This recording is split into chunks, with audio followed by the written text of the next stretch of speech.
right, the time being 6 o'clock, I'll go ahead and bring this meeting to order. Please rise for the Pledge of Allegiance. I pledge allegiance to the flag of the United States of America and to the republic for which it stands, one nation under God, indivisible, with liberty and justice for all. I'd like to thank everybody for attending. If you have a cell phone, please turn it off or turn the volume down. Roll call. Swenson. Here. Schultz. Here. Healy. Here. Don. Here. Fleisch. Here.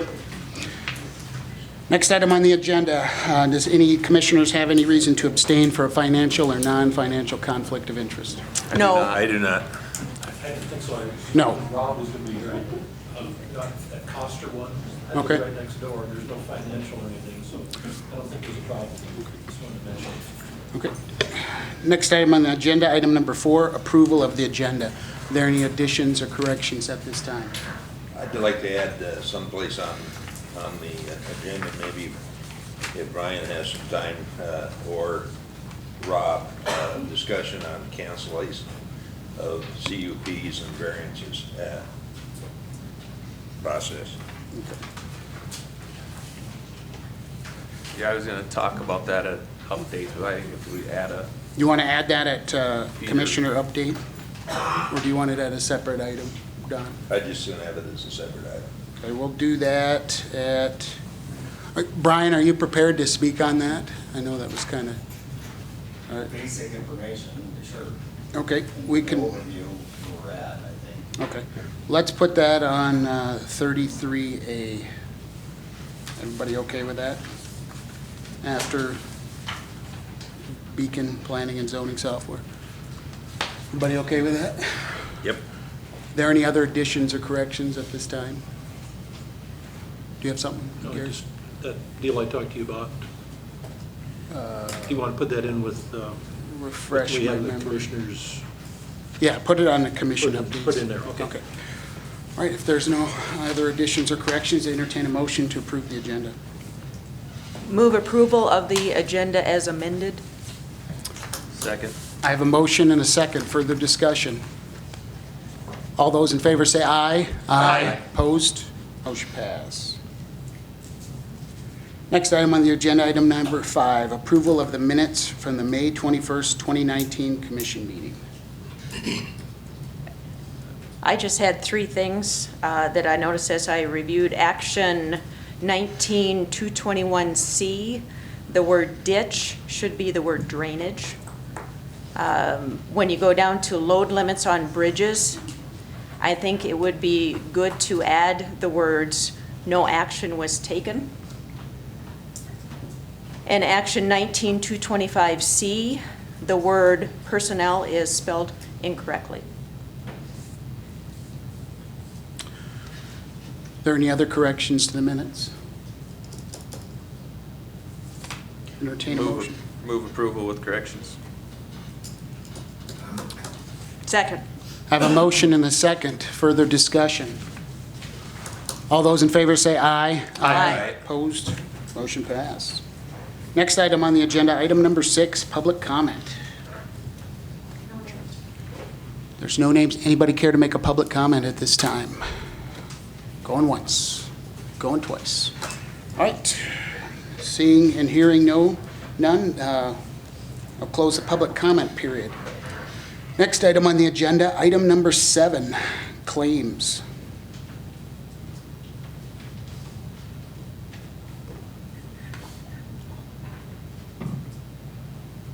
I move approval of the claims. Is there a second? Second. I have a motion and a second. Is there further discussion? All those in favor say aye. Aye. Opposed? Motion passed. Next item, May payroll. Move approval. Second. Motion and a second. Further discussion? All those in favor say aye. Aye. Opposed? Motion passed. Next item on the agenda, Department of Health Agreement for WIC. Is there- Just the annual report, Okay. Is there the annual agreement. Okay, she's not here to speak on this. It's just a yearly, there's an agreement we have. Move approval of the agreement. Second. I have a motion and a second. Further discussion. All those in favor say aye. Aye. Opposed? Motion passed. Next item on the agenda, unanticipated grant revenue for ambulance and emergency management. And then need a motion on each one separately. If, Okay. Grant revenue they receive, that will go back into their budget. Okay. Steve, did you want to speak on this, or? It's up to you if you have any questions. Yeah, why don't you come up and explain it for us since you're here and.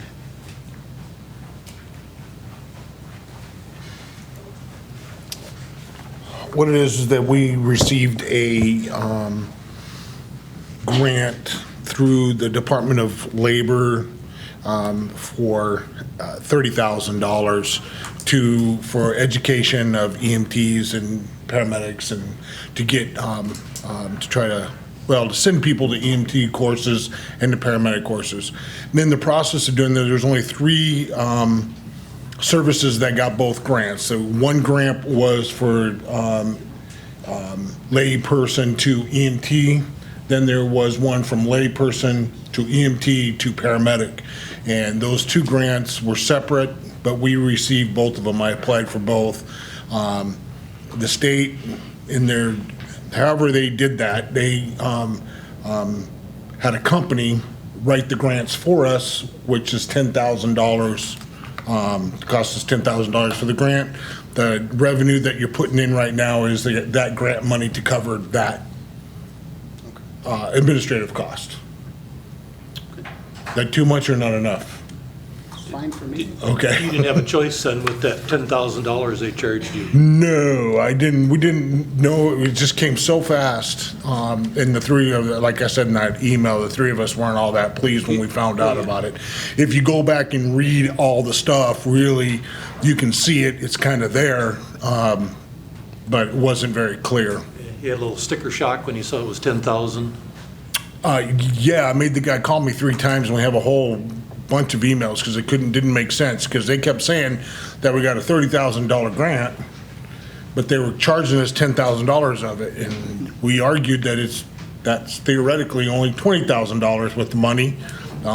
He said no, that was $30,000, and so it finally took me in Aberdeen and to kind of explain it in a way that he could understand that it was only $20,000. But $20,000 of free money is free money, so. I believe that company only takes that fee if they get the grant approved. I believe that is So, true, yeah. so- And there was a lot of work, there's a lot of work and paperwork involved in this grant, because it was federal money into state, from state to us, so there's a lot of paperwork involved, so maybe they earned that. Is that a company in the state of South Dakota that got the 10,000? Or is it No, it was a Wisconsin company, Wisconsin? yeah. So, Any other questions for Steve? Thank you. okay, you bet, thank you. Right. Entertain a motion for the unanticipated grant revenue for the ambulance. Move approval of acceptance. All right. Second. I have a motion and a second. Further discussion. All those in favor say aye. Aye. Opposed? Aye. Motion pass. Next item on the agenda, emergency management, unanticipated revenue, And that's the same, he received a grant. same thing. So, Move approval. Second. I have a motion and a second. Further discussion. All those in favor say aye. Aye. Opposed? Motion passed. Next item on the agenda, item number 8, Yankton Preservation Commission.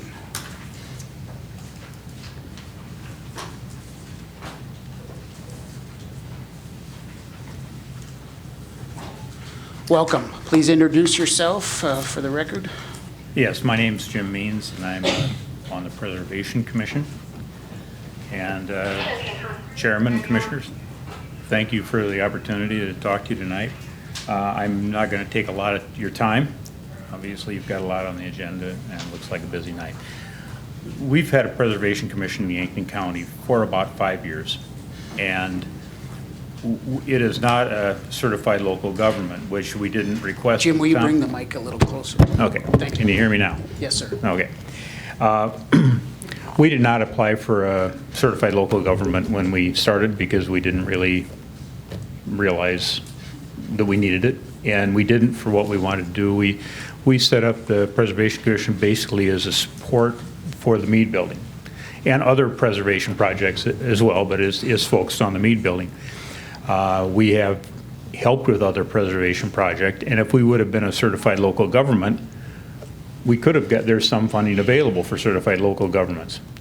And it's not huge funding, but it's 5,000 here and 10,000 there, and 2,000. I mean, so they're smaller grants, but we're not eligible for them because we're not a certified local government. We pretty much do everything in a certified local government does already. And we just think it makes sense for us to be approved. In your packets, I hope you got some information, but in there's the list of things you have to do to be a certified local government, and all of them are done except for number 3, which is to apply for it. And there's a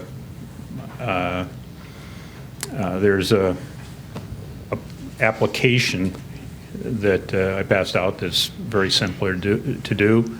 I think I'd be happy to answer any questions. There's approximately 20 certified local governments in South Dakota of counties or cities. There are some counties and cities in the same county that both are certified local governments. Almost all Class A cities are. And I think in your packet is the list of cities and counties that are currently certified local governments. So any questions or regarding this? The grants, who writes the grants? Well, it would depend on what it was for. It's for a preservation project, and if it was something that we would qualify for, I mean, the Preservation Commission might want to, and I know Crystal has talked about a walking tour, a historic walking tour. That is the type of thing that you might be able to get a couple $1,000s for printing of a brochure. I mean, and if that were the case, probably the museum would do it. If somebody wanted a historic plaque in any community in the county or any location in the county, that might be something that would qualify for a few $1,000 grant. You know, there's talk about, there's been some preservation books that have come through the county over the years of buildings or one thing or another, that those are the kind of things that would qualify. And those are some of the things that, as a Preservation Commission, we very well might support, but if we could, but maybe it's a matching grant, and we could support it halfway and get some of the funds through the Certified Local Government program, which we're doing everything anyway, so we might as well be it. So that's kind of where it's coming from. So is there a fee then for the application grant? I guess I'm going back to when Steve told us about the $10,000. No, but I suppose if we hired that firm to do a grant, we might have to pay $10,000. But most of these are done by District 3. I mean, would sometimes, I mean, I don't know if these particular grants District 3 would help with, but I know on other things that District 3 has helped put grants together that are necessary that to my knowledge, we've never been charged for one. Through different organizations I've been involved with in the community, they've helped. I think there are some really complicated grants that, and I don't know if you get $30,000, $10,000 seems like a fair price, but I know that there are really complicated grants that somebody's going to have to get paid for. These wouldn't fall into that category. Sure. Okay. Thank you. So steps for this commission to decide is number 3. Number 3. So a copy of the local historic preservation ordinance passed by the county commission. My question is, do we have one of those? Oh, sure. I mean, I think I could get you one, but Rob could certainly Got get one. you. Okay, I haven't read that one yet, so. Yeah. There is one too, Jim, attached to that application. Okay, yeah, I didn't know if we got that attached, okay. Okay, Yeah, so that was ours, the then, ordinance not is an done. example. Okay. The board is appointed, I mean, you go down the line and pretty much everything is done other than 3. Chairman of the county commission must submit to the SHPO, the State Historic Preservation Officer, a request for the county to certify through the Certified Local Government Program request, and then a copy of the preservation resumes of the board members, and sign the certification agreement. So, I mean, there's It's really fairly not much to simple. do, and it's pretty much a done deal. And then, of course, the State Historic Preservation Officer has to agree that this is a certified local government, so then it goes to him, and they do ask any questions they want to, but I mean, we've been in touch with them, I mean, we qualify, so it wouldn't take much. So do we name the people to the board, or is that The something? board, yes, you do name the people to the board, Okay. but they're already appointed. There's been a Okay. board for about 5 years, and as the terms term out, Okay, then your chairman will appoint a replacement.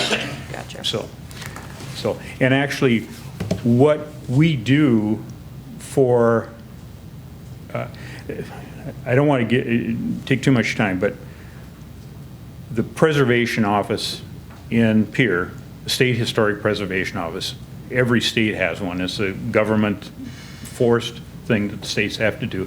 Any federal funds that are used in a project has to go through the environmental impact study that goes to the State Historic Preservation Officer. If there's a certified local government, they ask for a comment from the certified local government. We can't do anything. I mean, all we do is comment. And with the theory that the comments closer to the project are better than comments further away. So they encourage, the programs encourage certified local governments so that the comments are made closer. All we do is comment. And so that goes into the environmental impact study. And that would be your job or the city's job. The city has already sent us stuff to comment on, so we comment. And if a preservation project came up in the counties, you'd have to get somebody to comment on it. You'd either have to get the State Historic Preservation Officer or us to comment on it. And we do the comment. So, Is there any financial responsibility to the county in this process? not that I can possibly see. We met, was it last week, Jim, and Mm-hmm. spoke, and the Historical Preservation actually has a mill levy, Right. correct? Right. That passed by the citizens and the voters of Right. Yankton County, so. And that's the reason, actually, we set up the Preservation Commission. And there is the ability for a Preservation Commission to ask for a mill levy. So we did it, so we could do that to support the meat buildings. The only way the mill levy the county can't do it, nothing except for the voters. You have to go for the voters and ask for it. And we got about 55% of the voters that supported it. So that mill levy goes to the Preservation Commission, which is primarily for the meat building. But we have used it for we've supported the Kramer Canyon House, we've supported a few other small things. And then we could also use this funding mostly to support the other things, not the meat building, but other things that might come up. And we can use some of our own funds to support other things that might come up too. Any other, you got something, Gary? Go ahead. Are we finished? I just wanted to tell people, some of the younger people don't know Jim's father, George, who was one of our representatives in Pierre. I had real high regard for him. He helped me out back in the 80s, so just want to make note of that. Well, thank you. I just might make one other comment. The mill levy thing, Ken Jones is with me here tonight and also on the Preservation Commission. When we started working on the mead building, he said you can do funding, a mill levy for preservation. We should. Nobody knew anything about it. He was chairman of the Senate Taxation Committee 4 years ago when it was passed. It's never been used in the state of South Dakota that we're aware of in any county or city before. And so that was that was probably one of the things that got the meat building off the ground more than anything else, because of the voters of Yankton County supporting that was a huge deal for us in so many ways. So. Anyone from the public care to speak on this topic? Anyone? Going once, going twice. Right, Any other questions for Jim Means? Thank you. And I think that, Dan, we talked about that you'd take some comment now, and and maybe at the next meeting, vote on it, or whatever you want to do. I mean, I don't, but if you want us to come back, we'd be happy to do that too. What do you feel? Would you care to act on it this evening? I should vote on it tonight. Okay. All right. Entertain a motion. I'll move approval of Jim's request. Second. I have a motion and a second. Is there further discussion? Roll call vote, please. Don, Yes. Gary, Yes. Sherry, Yes. Joe, Yes. Dan. Yes. Motion passed. Thanks, Jim. Thank you very much. Thank you. Next item on the agenda, item number 9, budget request for Pathways Shelter.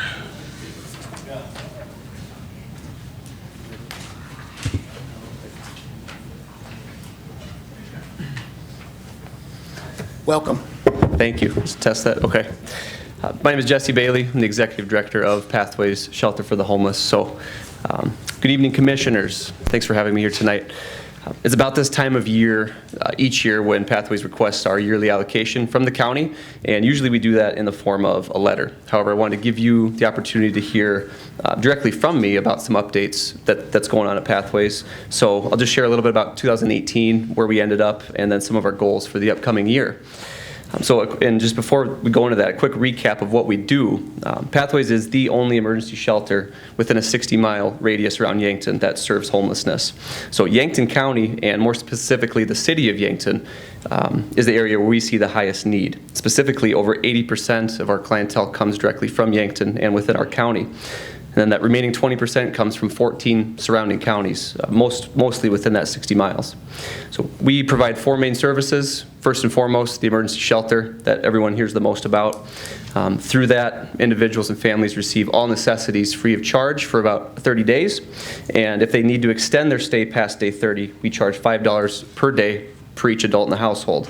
And we set that policy in place last August when we began to experience a waiting list to enter shelter, and we needed to get individuals to reach their goals more quickly. So once people enter shelter, they are connected with our case manager, who then creates goals with them that they need to work towards during their stay with us. Typically, those include finding gainful employment and establishing stable housing. And once housing is established, we provide the clients with household goods that have been donated by generous community members. And I see people in this room who have brought things to us, so thank you. And this ensures, providing those items for them ensures that they don't have to empty their wallets just to get back on their feet again. So that's our emergency shelter. And then the other 3 services that we provide are types of financial assistance. And we provide those to individuals who are at risk of homelessness and people who are literally homeless. And those programs are made possible by funding that we receive from the South Dakota Housing Development Authority. They're one of our largest funders. Now, these are reimbursement programs, so we have to have the funds available to provide, and then they reimburse us. So donations from the community and the county, those really help with that. Through these programs, we can make rent and utility payments to prevent people from experiencing homelessness altogether, and then we can also we can provide rental deposits, rental assistance, and utility assistance to help people get back on their feet. And just to be clear, all of these payments are made directly to property owners or utility companies. This isn't just a free handout of cash that we give. So real quick, some statistics. At the end of 2018, we saw 268 unique people come through our doors. Of those 268, 80% successfully completed their goals and entered stable housing within our community or within our county. And that's an increase from 72% in 2017. Now, on to the other 3 programs. Our funding from South Dakota Housing enabled us to provide $69,000 in assistance last year to 191 different people. And that number has steadily increased since 2015. And I don't want to throw too many statistics at you. I know it's hard to remember, but it's really important just for you to see this growth. In 2015, we saw $9,000 go to 24 people. In 2016, we saw $30,000 go to 108 people. The next year, 2017, 38,000 to 149 people. And then to reiterate, last year, 69,000 to 191 people. That number continues to grow. I don't know if we've plateaued or if that's going to continue, but that's a crucial service that's serving a growing need in our community.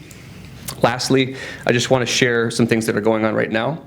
I mentioned our waiting list. We've had a waiting list in place since January of 2018, so over a year now, year and a half. That's a waiting list to enter shelter. Twice now, that number has grown to over 70 people.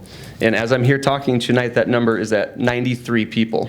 So that number includes 21 individual men, 3 individual women, and 20 families with 38 children. And these are people that are staying with friends, staying with family. Some are literally sleeping in their vehicles. There are a few people that are literally on the streets, and we don't want that. Since we are the only shelter in this area within a 60-mile radius serving homelessness, we feel it's our responsibility to come up with a plan to meet the growing need. So for that reason, this year, actually just tomorrow, we're having our first feasibility study meeting to determine what our next steps are.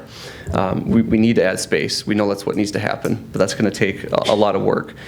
We're still paying off the mortgage of our current facility, which we just expanded to 3 years ago. So we're going to have to be very creative with that process, but we hope to have a plan in place by the end of August. So in 2018, the County Commission voted to increase its yearly allocation from $5,000 to $10,000. And I'm here to request that $10,000 tonight to assist with our budget. Your support of Pathways your support allows Pathways to continue providing a crucial service to our community. So on behalf of our clients, our staff, our board, thank you for your support and supporting us in the fight against homelessness. And I know there's a busy agenda. If there are any questions from the commissioners, if there's any questions from the public, our staff, we're very open about sharing what we do. We're transparent, so feel free to contact us. Our contact information is on Facebook. It's on our website. We come up as the first option on Google when you type homelessness in our area. So that's all I have for you. Thank you for your time. Appreciate it. I got a question. You Yes, said sir. that these people have to reimburse you after you give them the money? Sorry, yeah, that might have been confusing. South Dakota Housing Development Authority, the grant that we get to provide that financial assistance comes from them. So we pay the landlords, we pay the utility companies, then we get that grant money back from South Dakota Housing. So that's how that grant I works. understood that those individuals had to pay you back. They do not. This is part of their service. And there are many, as with all grants and with most assistance programs, there are a lot of qualifying factors that they have to meet. They have to be under a certain income bracket. They have to be working. There's a lot of different policies they have to follow, and I'd be happy to share those with you. Do you track those people then later on for a period of time? Yes, so we keep in touch with all clients, no matter the outcome, for at least 3 months after they move out of shelter, and we do that just to hopefully ensure that they stay on their feet, and in case we can catch them if they start to fall again. Some people don't like that. They want to be left alone, and we respect that, but for those grant purposes, we have to try for at least 3 months. It would be a goal of ours is to extend that for as long as we can. And we do still have people that come back who've been out for multiple years and just to visit with us, but not everybody wants to do that. So, but that takes a lot more staff and manpower and time to follow up with everybody. So right now we're at 3 months of follow-up. Jesse, do you have a recidivism rate? Well, I guess the only number I can give is the 80% success rate that we had last year. So that means 80% of the people that came to us are now living successfully in our county, whether it's in Yankton or a surrounding city. You don't have a rate of that other 20%. What happens? How often they come back? Do they come back every 3 years or every 2 years? Sure. I don't have that tracked. I could find that for you. There are people that do come back. Our policy is if we have to ask them to leave for one reason or another, they're welcome to come back on our wait list in 30 days. We have a list of 21 rules they have to follow, and we enforce those, or else people would walk all over us. So we don't shut our doors for good, but we do ask them to leave for that short period of time. So. I guess another question. I'm sorry, Don. It's okay. Do people come back like a year or two later, the same people, and go through the same process? I've been with this program for it'll be 3 years in July. I can count on 2 hands the number of people that have come back since I've started, that have left successfully. And I can't promise that won't happen. I mean, things happen to people in their lives that sometimes they can't control. Sometimes people make poor decisions and it puts them back in that environment, but less than 10 different clients I can count have been back in this 3 years. So I just want to make a statement that I know of nobody that works harder than Jesse does to make a program successful, and he volunteers throughout the community, and he's active in many, many things, and I appreciate your support and the things you do. Thank you very much. It's my pleasure. So, any other questions? Okay. Where does your funding come from? Is it exclusively grants, or where do you get the bulk of your Sure. funding? So, Just about 60% of our funding is from grants. That's South Dakota Housing, and then other, the United Way is a large supporter. They provide about 25% of our budget, I believe, this year. And the rest, community donations from yourselves, from the religious community, from individuals, from businesses, from private service groups in our community. And I'm working on reaching out to the additional counties that we serve to try and get funding from them. Right now, we only receive funding from Knox County, but it'd be a goal to increase those numbers. So, where do the majority of your clients come from? Are they coming from Yankton? Is there a radius that they're coming from? Or? So we try to keep our services to those who are within our service area, which is that 60-mile radius, since we are the only shelter. 80%, so last year, 2018, 80% came directly from Yankton and then Yankton County. And then those other 20% came from areas beyond that. Some people think of shelters and they think of the transient population, people who are just passing through. We don't see much of that here, and that's not our mission. Oftentimes people will call us from different states, from California, from Alaska, seriously anywhere, because there's work available here and they ask to come relocate to our shelter. And we have enough of an issue here that we don't encourage that. We connect them with resources in their own community. So these are our neighbors. These are people right in our backyards, that we need to help. So we're not seeing that transient population. So. How long have you been in this position? This specific, but I've been here July of 2016 I started, so almost 3 years. 3 years, okay. Yes, sir. Yeah. Okay. With that, thank you very much. Thank you, Jesse. Thank you, Jesse. Anyone from the audience care to comment on this? Now would be the time to do so. Going once, going twice. Close public comment, bring it back to the board.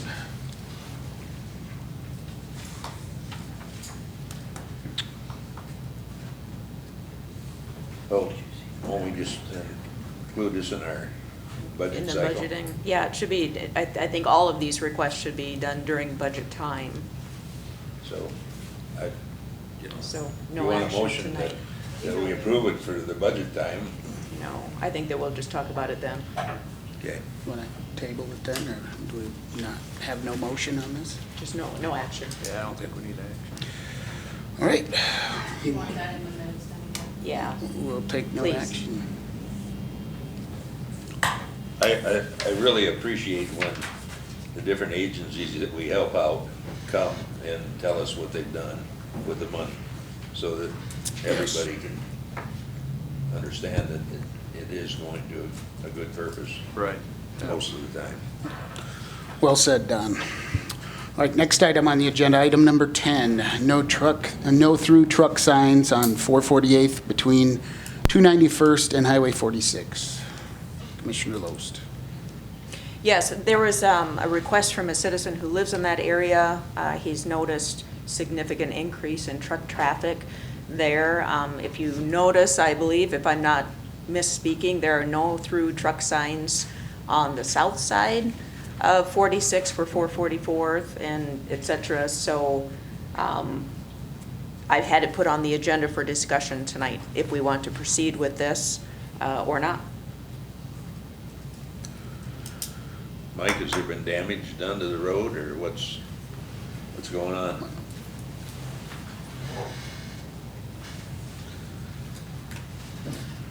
Yeah, there's been damage up there. The main reason, I guess, is because of Highway 18 right now is under construction, so.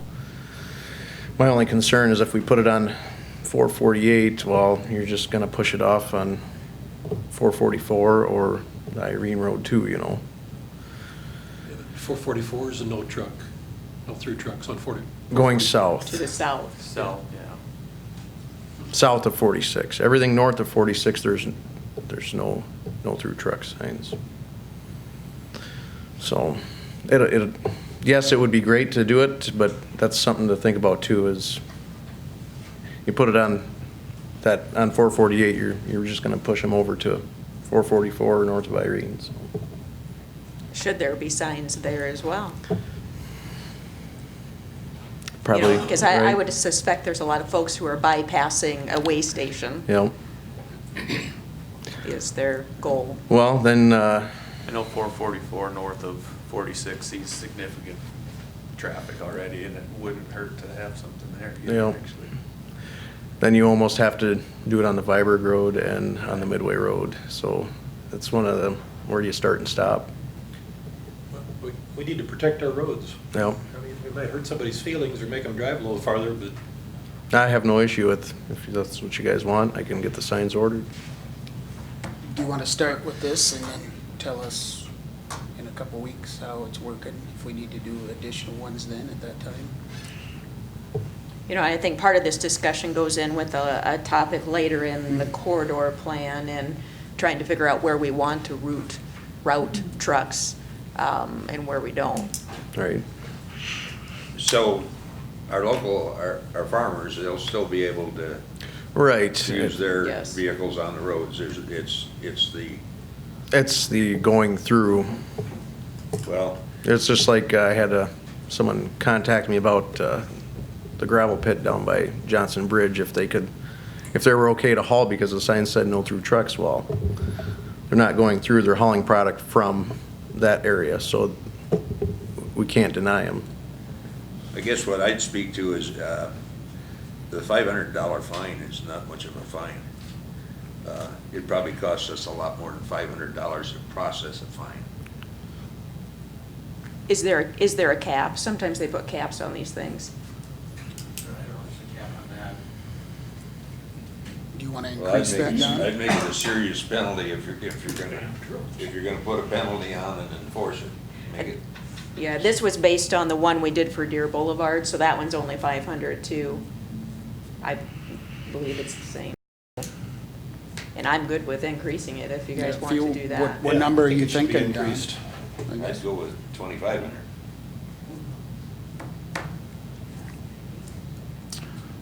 I hear 3,000. Got a auction going over here, so. And maybe it's something we shouldn't decide tonight. Maybe we should think about a better strategy for all of the roads across the county and which roads we want to put that $2,500 fine on. Mike, you said that it's already damaged, isn't it? You said. Right. If we're already getting damage and complaints about it, that, you know, who knows what's going to happen in the next 2 Well, it's like, weeks. well, even like the Viborg Road last year, it was, It won't get better though. it was an okay road, and it's getting, you can tell it's wear. Sure. I would imagine the fine is probably the same throughout the county. Instead, I don't know if we could put it per road, change the fine per road. I What- wouldn't what want to can do we- that, what no. can we It could do? just be across the board, any Right. no through truck would all be the same. It says, And Joe, I mean, for uniformity, that probably makes more Yeah. sense, I'm not saying, but I do think you could probably increase it, and make it different. And if you wanted to amend the other ones and make them all uniform too, I assume we could, I mean, I know we could do that. could we do a resolution that just sets the fine for all no-through trucks? All no through truck designated roadways, we find this amount, yeah. That'd probably be the easiest. Any other questions from the board? Do we want to get a sign up now and work on that resolution for everything at a different meeting, or? I'm good with that. We should probably take public comment. Anybody from the public care to speak on this topic? Now would be the time to do so. Come on up, sir. State your name for the record, and I'll give you 3 minutes.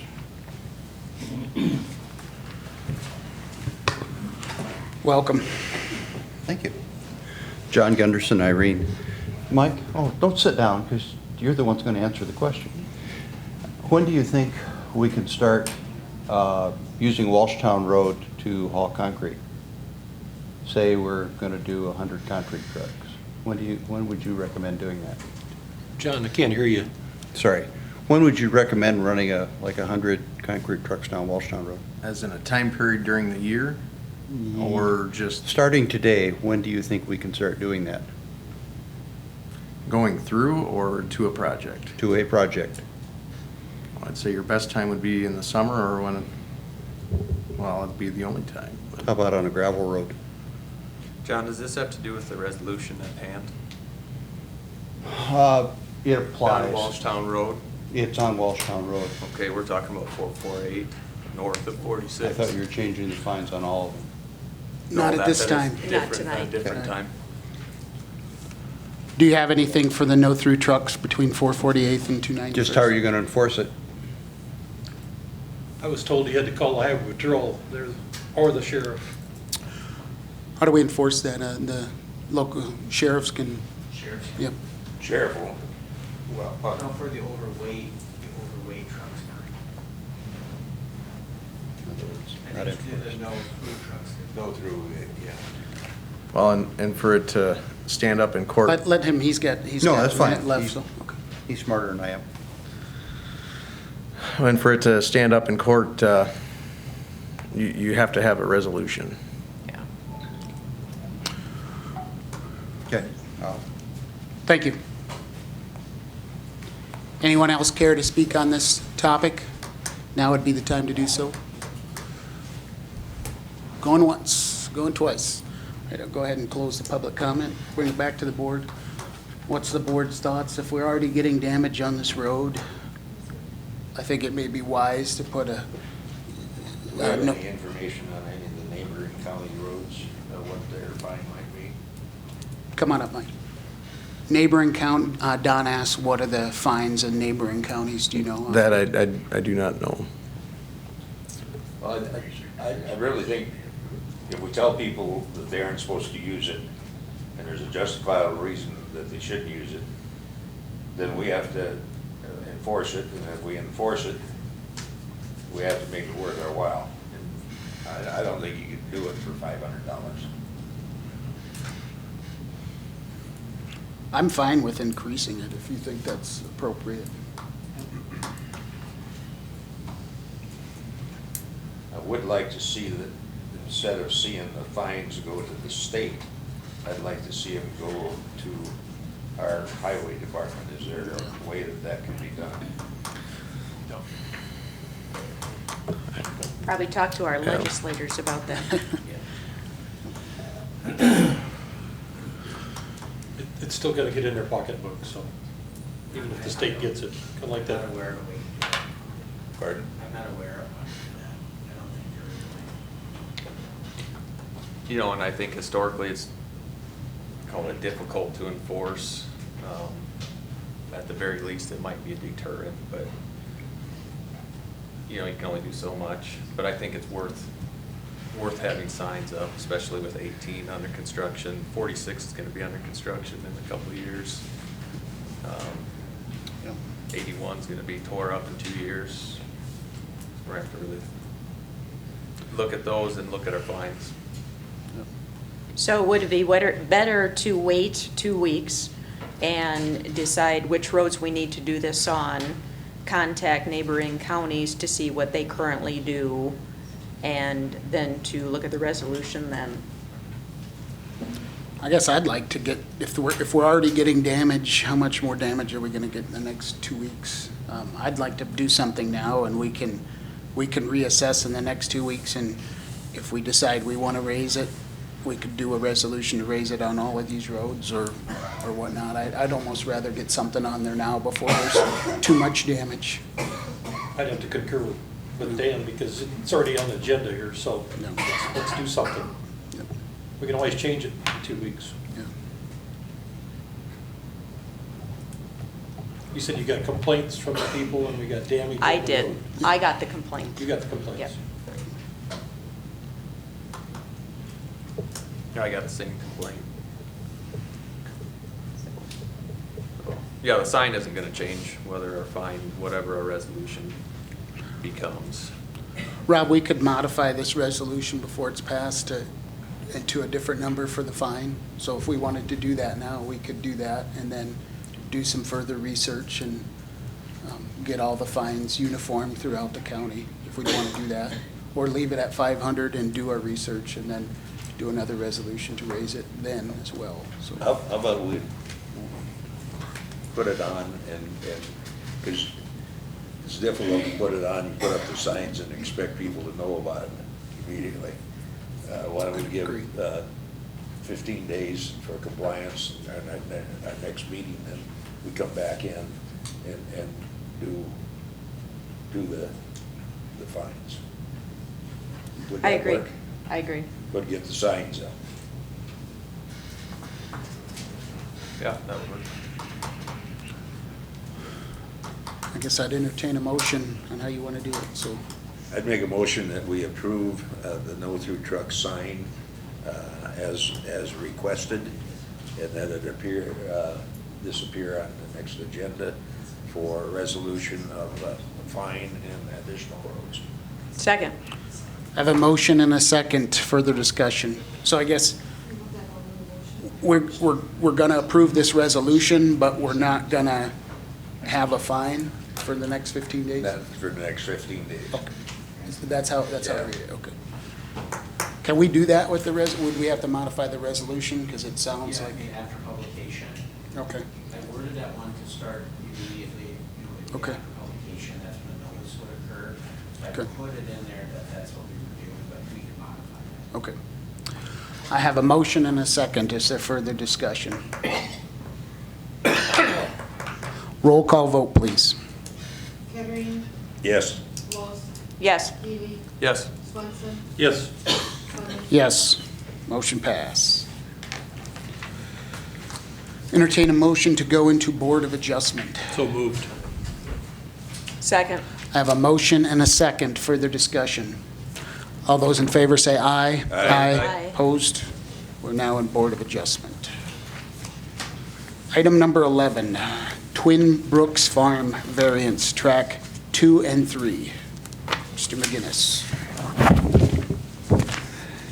Good evening. We have first, as you said, Twin Brooks Farm, track 2 and 3. I provided some additional handouts. This would be the one on top in color. Better shows what we have before you tonight. We're asking for 2 variances. We're splitting out ground that lies, if you open up your, I forgot you don't have hard copies. There's a plat in there showing actually 3 tracks in your packet or upon your laptops or pads. A track 1, a track 2, and a track 3. The ones we're dealing with tonight are tracks 2 and 3. One looks like a boot along a stream or a creek in lot 3. Lot 2 track 2 is being sold to the west, and track 3 is being sold to the north. Planning Commission approved this on a vote of 7-0. We have a representative here, I believe an attorney representing the sellers is in the audience today to present this. One thing we did do is something unique. We are adding a restrictive deed restriction, which is part of your packet. You could read that. Will be placed on both properties if it hasn't already. That basically says these lands cannot be sold as is. They have to be sold in a tract, be attached to the lands at hand to the buyer, and can only be sold in tracts of 20 acres or obtain a variance, something to that effect. And I mean, Mr. Ken Birch can probably explain it a little bit better how he had authored those and attached them to the land. Your turn. Come on up, sir. Introduce yourself, state your name for the record, and tell us about this project. Sure. My name's Ken Birch. I'm an attorney from Menno, South Dakota. The family of Merle and Margot Larson are the ones that formed Twin Brooks LLC. And they asked me to sell the land that their parents previously owned. It's about 600 acres situated just north of the James River. Through the somewhat center of the property runs the Stone Church Road. And so it's kind of a natural terrain feature there. The property on the south side of the road is river bottom ground that floods quite frequently. The owner of the property to the east of that is going to purchase that. The property on the north side of the road is going to be purchased by another individual. The reason we have 3 tracts of land is there's a creek that it's also runs on the north side of the road, and there's a small tract of land there that adjoins the property to the west. And the farmer that owns that actually lives on the south side of the river bottom road there. So he wants to buy that because it naturally joins his, and it's separated from the rest of the land both by the road and by the creek to the east. So since it's less than 20 acres, the zoning board said, well, we want to restrict it so that it's never sold separate from the other ground.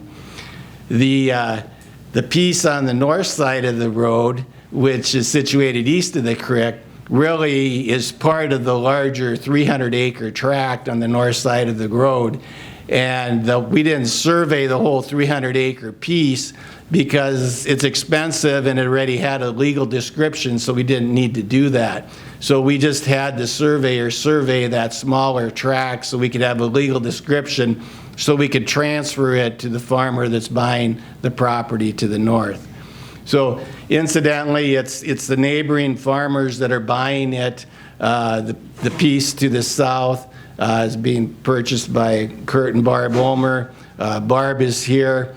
Their daughter and son-in-law live to the west of the property, and that's who owns the piece on the north side of the road, situated to the west of the creek.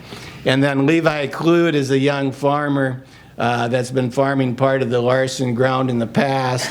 He's buying the property to the north, and his parents are buying the old farmstead, which is Tract 1. So it's really a cooperative effort from all the farmers in the area that want to purchase a piece of this large tract of land. So all we're trying to do is facilitate so that everybody gets to buy the piece that they want. And if you look at the terrain, it really makes everything fit together with the way it's being farmed and can be farmed in the future. Any questions from the board? Okay. Nice very job much. explaining all that. Well, when the zoning board first looked at the plat, it's like, what the heck is going on here? But when you look at the colored slide in the FSA map, then it all makes sense. Thank you. If I remember right, what we're calling what is that, tract 2, I think Kurt Ulmer said that actually was split off once upon a time for an acreage, and now it's just going back to the parcel that it was split off of. It was split off of there. Yeah. Part of it. So it's just going back to where it should be. Anyone from the audience care to speak on this topic? Now would be the time to do so, either for or against. Anybody? Going once? Going twice? Okay, I'll go ahead and close public comment. Back to the board. Do we have any questions? What was the vote at planning and zoning? 7-0.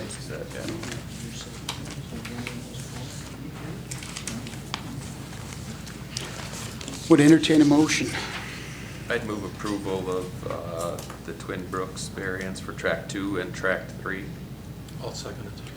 I have a motion and a second. Further discussion. Roll call vote, please. Healy, Yes. Swenson, Yes. Most, Yes. Kettering, Yes. Clement. Yes, motion passed. Next item, item number 12, shoemaker variance. Your next action is a shoemaker variance. Here we have a young family who the matriarch of the family granted to them 20 acres lying immediately east of the property. Access is the farmstead driveway coming down to the south. And in order to secure better financing, they found that it's best to get 2 acres. So they are platting out 2 acres out of the 20 acres they own to secure better financing. So we have an easement coming down from, I don't know, is it 300, no, what, 299? From 299th Street down along the family driveway, and then they've platted an actual access across the ground and then into the potential home site. What I've handed out is a hard copy in color with labels on how everything's going. As I said, it's literally in or very close to the original farmstead here. The shoemakers are here to answer any questions, but in this case, as I said, they do own 20 acres, of which they are taking out 2.5, but they still maintain the 18.5 or whatever remains in their possession. Okay. Would you guys come on up and explain your project to us? Please state your names for the records. I'm Sarah Shoemaker. Good evening, I'm Eric Shoemaker. And what we're trying to do here basically is to secure VA funding for this loan. We couldn't have any comparable or comparisons for this kind of a purchase in the area. It just wasn't going to work out with our bank. So in order to secure a VA loan, we need to parcel off those 2 acres of that 20 acres. And as such, we need to have a variance from the driveway, which is the current residence of her mother, Patty Clotting.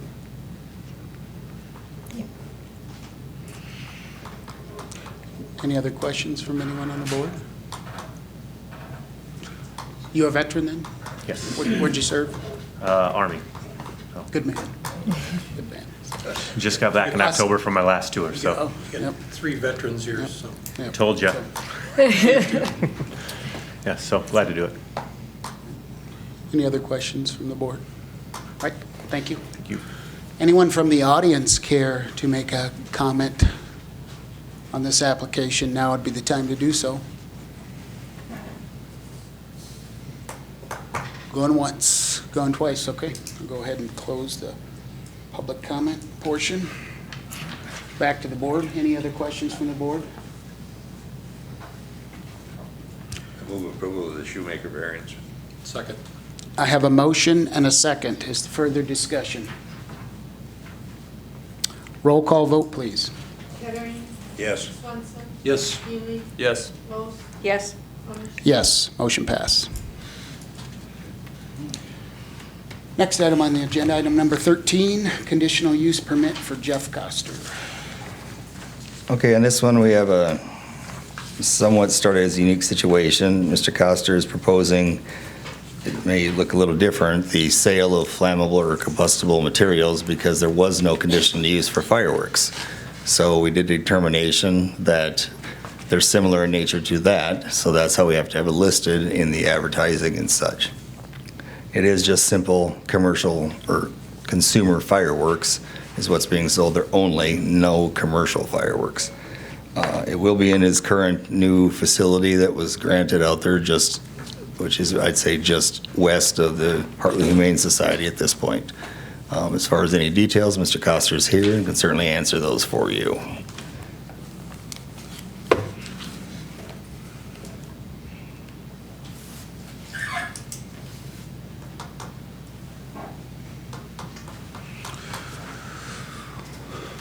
Welcome, sir. State your name for the record and tell us about your project. Good evening. Jeff Coster, 102 Crestview Drive. Excuse me. Applying for a conditional use permit for the sale of Class C consumer fireworks. Sales 27th of June through the 5th of July. So we have a new facility going up out there and trying to do it right. So I'm here to answer any of your questions that you might have about the project. And potentially in December. I'm sorry? And potentially sales in December, January. Yeah. Leave that option open. Yeah, it's a special license, but we don't, the weather is, I'm getting too old for that cold stuff. So, no plans to sell in Now's the time to have it on your permit. All right.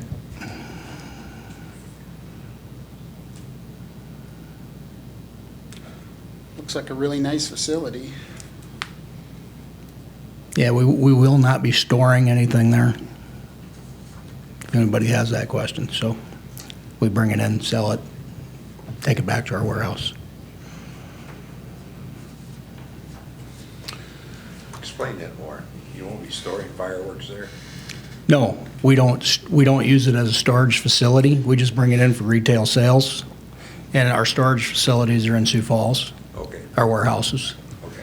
So, So you have a couple days supply or a week's supply or something? yeah, for the 10-day season, we bring it in. Just wanted to make sure. Yep. That's what I thought. Any other questions from anyone on the board? No. Thank you. Anyone from the audience care to speak on this application?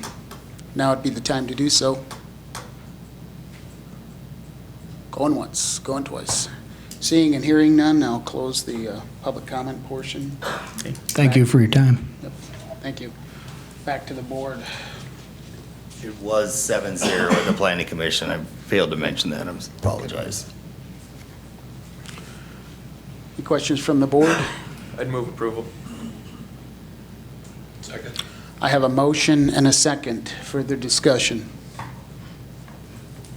Roll call vote, please. Yes. Swanson, Yes. Henry, Yes. Los, Yes. Fleming. Yes, motion pass.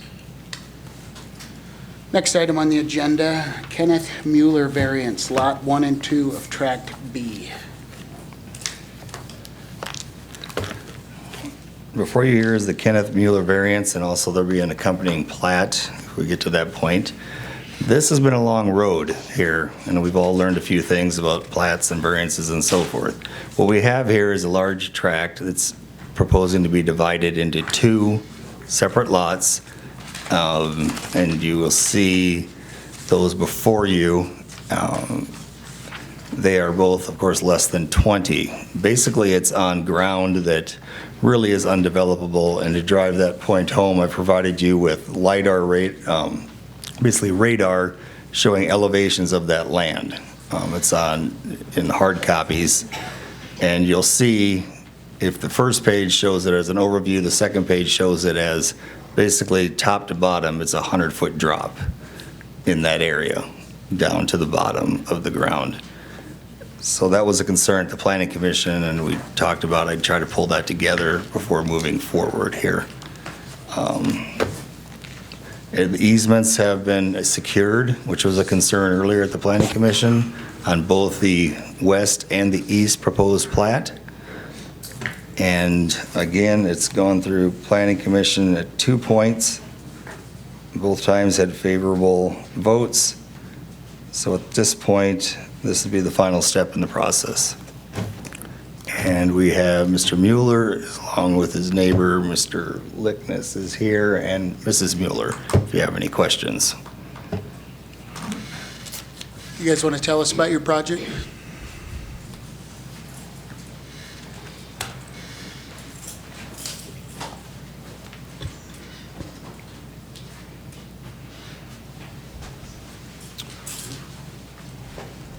Welcome.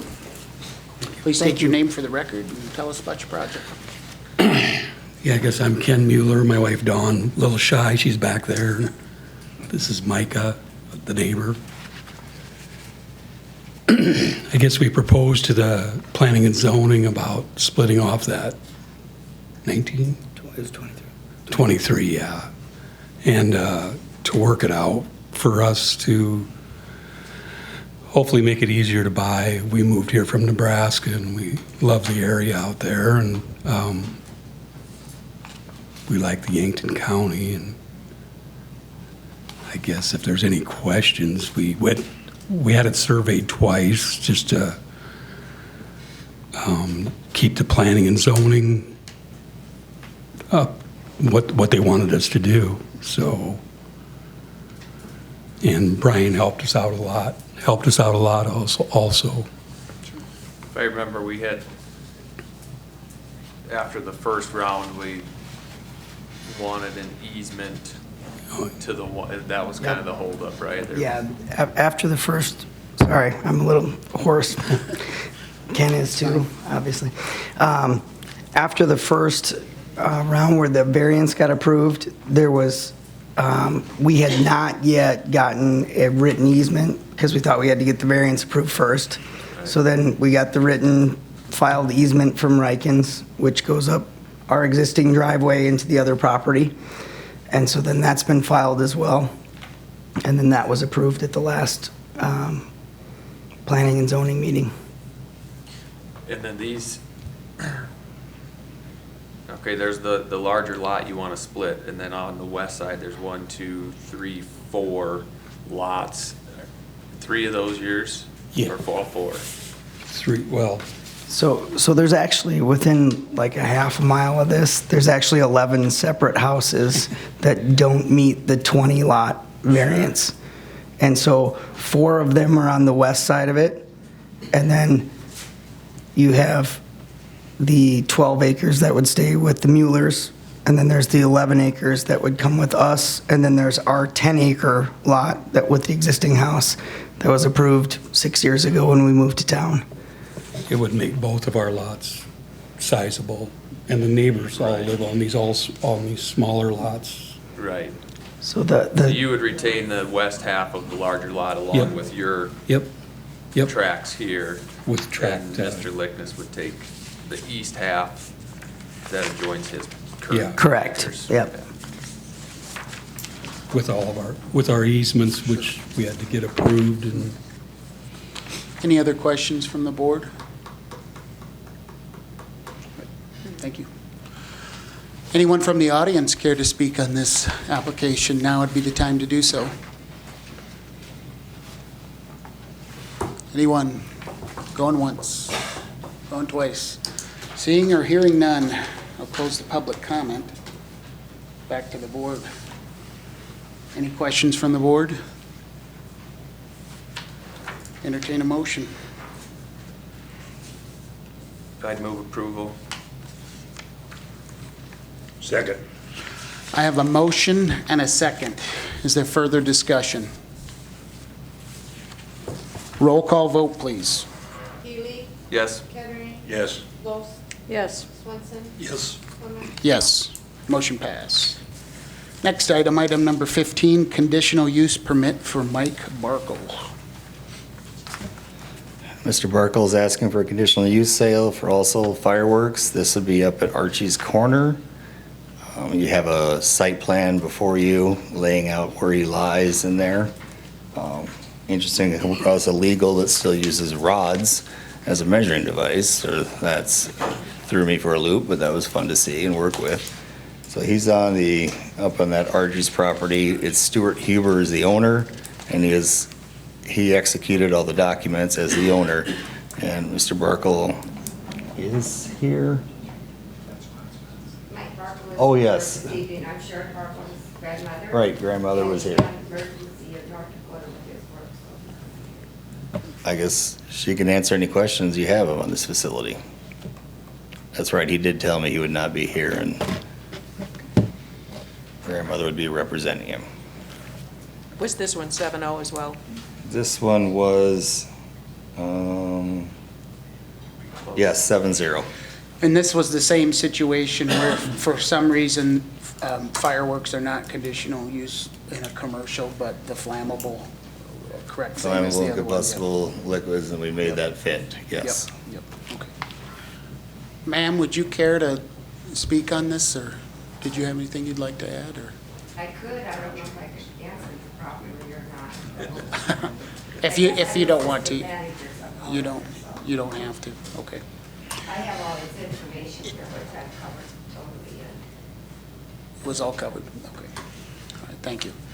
Anyone from the audience care to speak on this application? Now would be the time to do so. Going once, going twice, okay. Go ahead and close the public comment portion. Any questions from the board?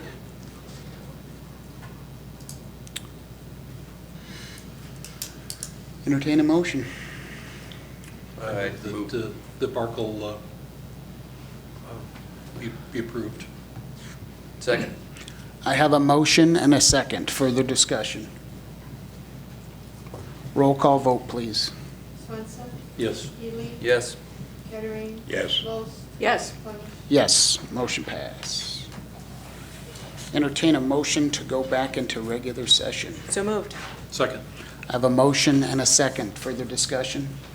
All those in favor say aye. Aye. Aye. Opposed? We're back into regular session.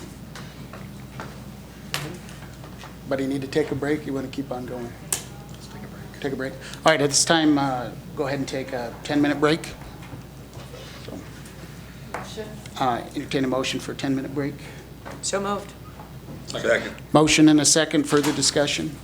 All those in favor say aye. Aye. Opposed? All right, 10-minute break. And back into regular session. So moved. Back in the regular session. Second. Motion and a second. Further discussion? All those in favor say aye. Aye. Opposed?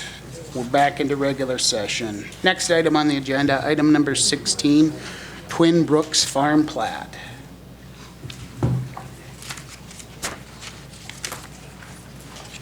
Pretty self-explanatory here.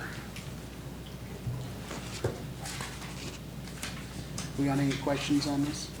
I don't. Okay. Entertain. Move approval of the Twin Brooks Farm Addition plat. Second. I have a motion and a second. Further discussion. Roll call vote, please. Los, Yes. Ely, Yes. Flemish, Yes. Kettering, Yes. Swenson. Yes. Motion pass. Next item on the agenda, item number 17, Shoemaker plat. Move approval of the Shoemaker plat. Second. Motion and a second. Further discussion? Roll call vote, please. Ely, Yes. Kettering. Yes. Los, Yes. Flemish. Yes. Swenson. Yes. Next item on the agenda, item number 18, Kenneth Mueller plat. Entertain a motion. So moved. Second. Have a motion and a second. Further discussion? Roll call vote, please. Ely, Yes. Los, Yes. Swenson. Yes. Kettering. Yes. Flemish. Yes, motion pass. Next item on the agenda, item 19, Crestview Estates preliminary plat. This was actually a typo. You've already approved the preliminary plat previously. I couldn't tell you the date. It's actually a final plat of 3 lots, 4 lots.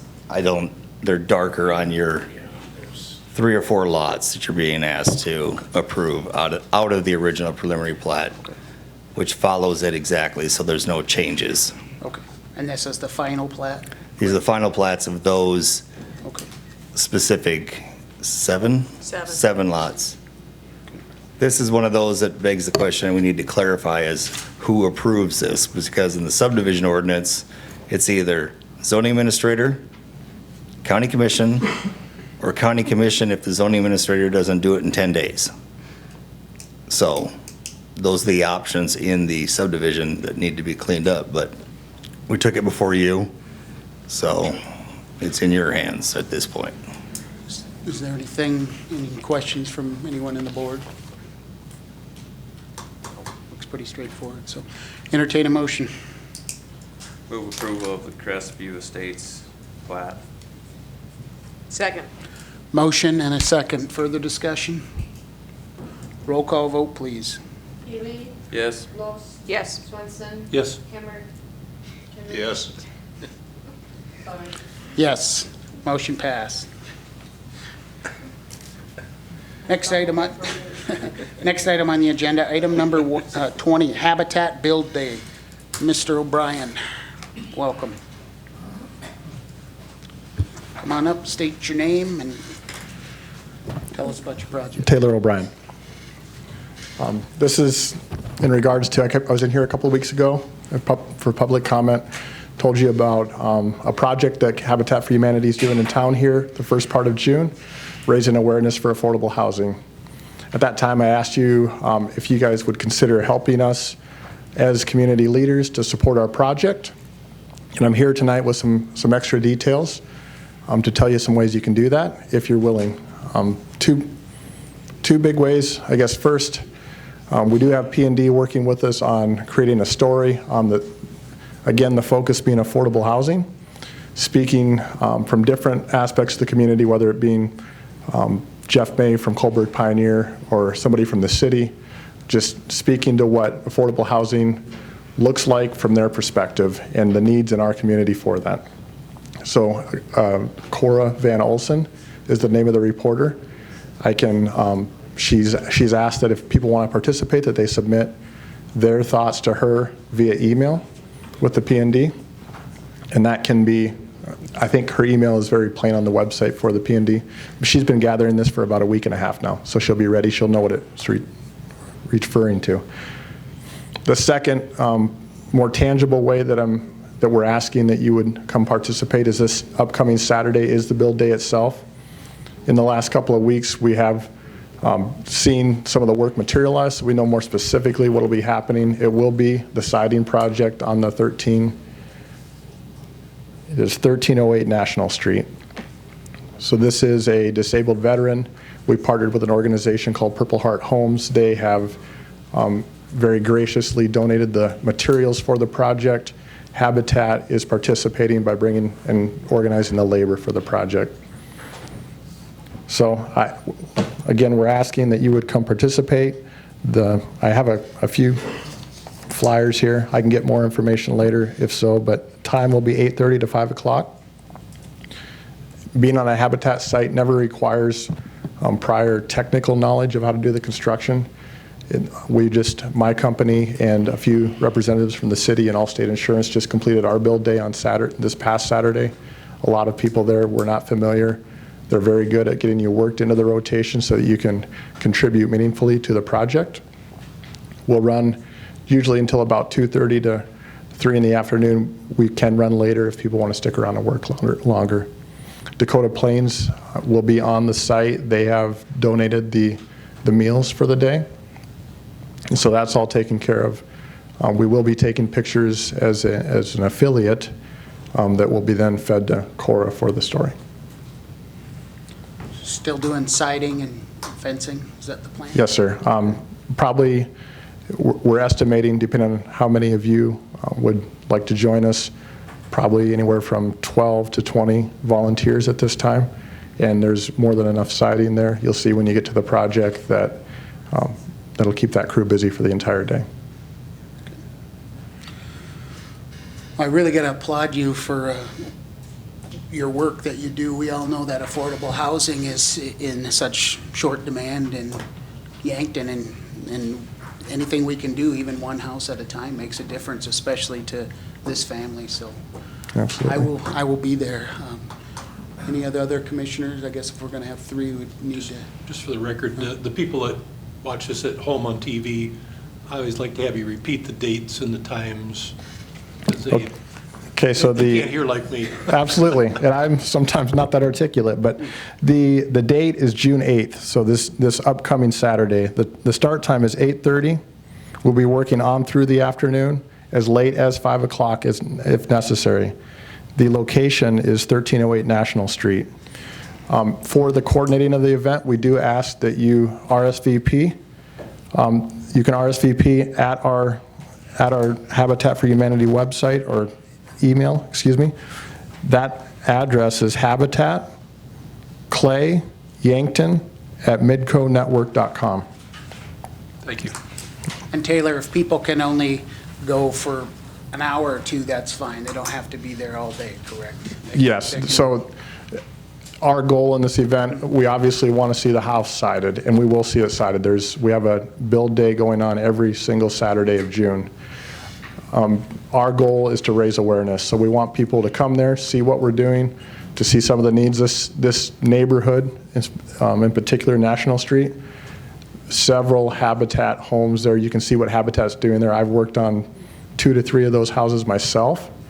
You can see, while you're there, you'll see down the street houses with very good siding, very good shape. You can see what we're actually doing and what Habitat's approach to affordable housing is. And there'll also be quite a bit of time spent just educating people as to the ways that Habitat specifically works on affordable housing. So can we bring power nailers? Absolutely. We have air nailers. I'm thinking we may have enough at this point, but if you want to bring your tools, my recommendation there would be to label them. As people start passing tools off, it gets fairly unorganized, right? Because we got people that, hey, I need a knife, so they run the other side of the property or the house to get a knife, and that knife is now gone. So label your tools so that you can take them. Otherwise, he'll be donating to a very good cause. Yeah. It's a win-win either way. Absolutely. Any questions? One more question. The individual with the Purple Heart home, is that the first individual veteran that you've worked with? Or? So we've touched about 40 to 45 families in the past 23 years. So I very much doubt it's the first veteran we've helped. Actually, I can think of one other recently that we helped with. We don't typically, we have a process through which we screen our applicants. We're not looking for veterans necessarily. We're looking for an established, confirmed need. So this Purple Hearts home was just an opportunity to partner with somebody that also wanted to make a difference with somebody that we would have normally helped anyways. Any other questions? May I All right. pass? Yep. I have 4 of them here, so. I'll go hang some up. You sent an email out or somebody Yes. did, so yeah. Yes. Thank you. Thank you. Thank you. Next item on the agenda, item number 21, appointment of board member for Yankton County Mental Illness. Welcome. Hello. My name is Lucy Levno. I'm the chair for the Yankton County Board of Mental Illness, and I am asking to... Put down the mic. Yeah. I'm Thank you. asking that you reappoint Mark Catterhagen as a board member. He has served for 3 years. The statute allows for 2 3-year terms, so I'd ask that he be reappointed to sit as a board member, our three-person board member.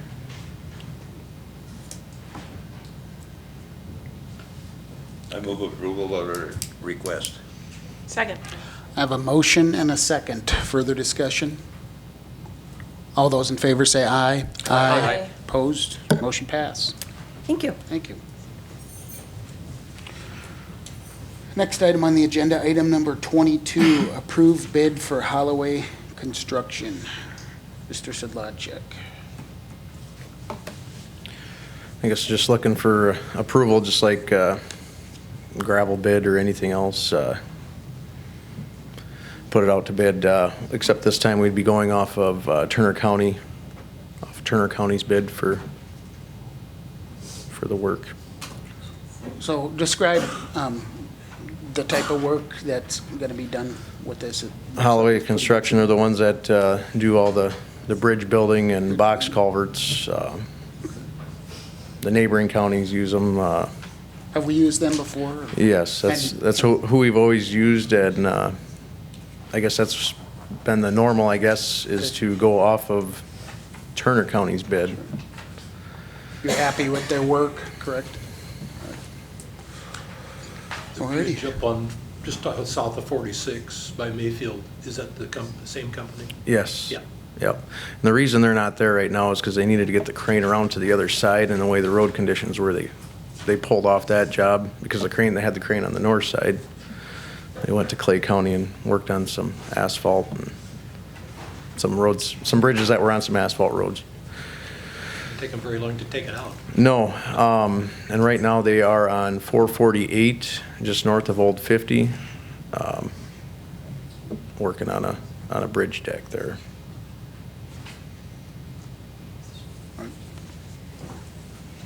Need a motion to approve the Holloway construction bid. So moved. Second. Motion and a second. Further discussion. All those in favor say aye. Aye. Opposed? Motion pass. Next item on the agenda, entrance application for Matt Maris. Yeah, that's down on Deer Boulevard, approximately a quarter-mile south of Highway 52 on the west side of the road. He is putting up storage units. He'll be crossing the bike path, and I believe it was already in the making where he has to hard surface over the bike path, so he'll be concreting across the bike path. The whole approach will be concrete, so. Is that in this agreement or I believe it was something in with Brian's deal. Does that sound familiar? No? You. What's it, Matt Morris? Matt Morris, entrance application, there was something about it's gonna be hard surface over the bike path there. And this is the one. Because when I met him down there, that's what he said was in the agreement already, so, because that was gonna be one of my requests, and he said it was already in. Okay. So, It is? Rob, before we approve this, if he's promising he's going to do something, we should probably have it in writing before we approve. So I don't feel comfortable signing this if it's not something that's in front of us. And Do you know where it was approved through, or the? Yeah, in fact, you already knows when you were on the commission last fall. Okay, That deal came through that, he's out of Hartford, right, and wants to put the storage building, he's got him up on 52, yep, and then he had to redo some work in there for the road thing to go in and put it in drainage. And that's why he's coming across the bike path, and he had to concrete that all in. And okay. I remember when that went through, I think that's in the CUP for his, I think it's This part is- of his storage shed agreement, not necessarily the entrance. I would feel a lot more comfortable if it was in front of us, because if it's not a part of it and that bike path gets destroyed. So do you we're want on it, the hook for it. Well, we can I make a can- motion based on that. I would rather have it in front of me. And there's other things too, wasn't Because this we the can one put where- it on, I think we can put that on the, do you have a copy of the app? I don't. Yep, There's a comment spot on the bottom. yep, you've already written required to pay for road damage on Deer Boulevard. Yes. But that's for a separate incident with the tracked, what was it, an excavator or a dozer? Dozer. Where he tore up the road. Mm-hmm. Rob, what would you say for this, if we want something binding that would have him hard surface the bike path? Would it be better to have it in the application ahead of time? we just put it in, make the motion, and just put it Okay. in there. Yep. That would do it. Okay, 'Cause then it's in there, then it's in writing, you can add it. Okay. Part of the motion. Okay. Contingent on that. Because that was his intentions, was to concrete the whole approach. So, did you, how much of did you have a distance you wanted him to concrete of the bike path? just the full, Full width of the the bike full path. width, All right. the full width of the, Of the whole approach, right. Okay. Because I didn't get no measurements, but that was, I Okay. did ask of that, so. Okay, so, Because I figured if Hard you, surface from the highway or the road through the bike path. yep, And he has to pay for the damage that was caused to Deer Boulevard Correct. as well. So, and do we Yep. have an estimate on that? I do not right at the moment, no. I told him that we will not, probably won't have time to go out there and repair it right now, that it probably won't be until August, and at that time, we will be in touch.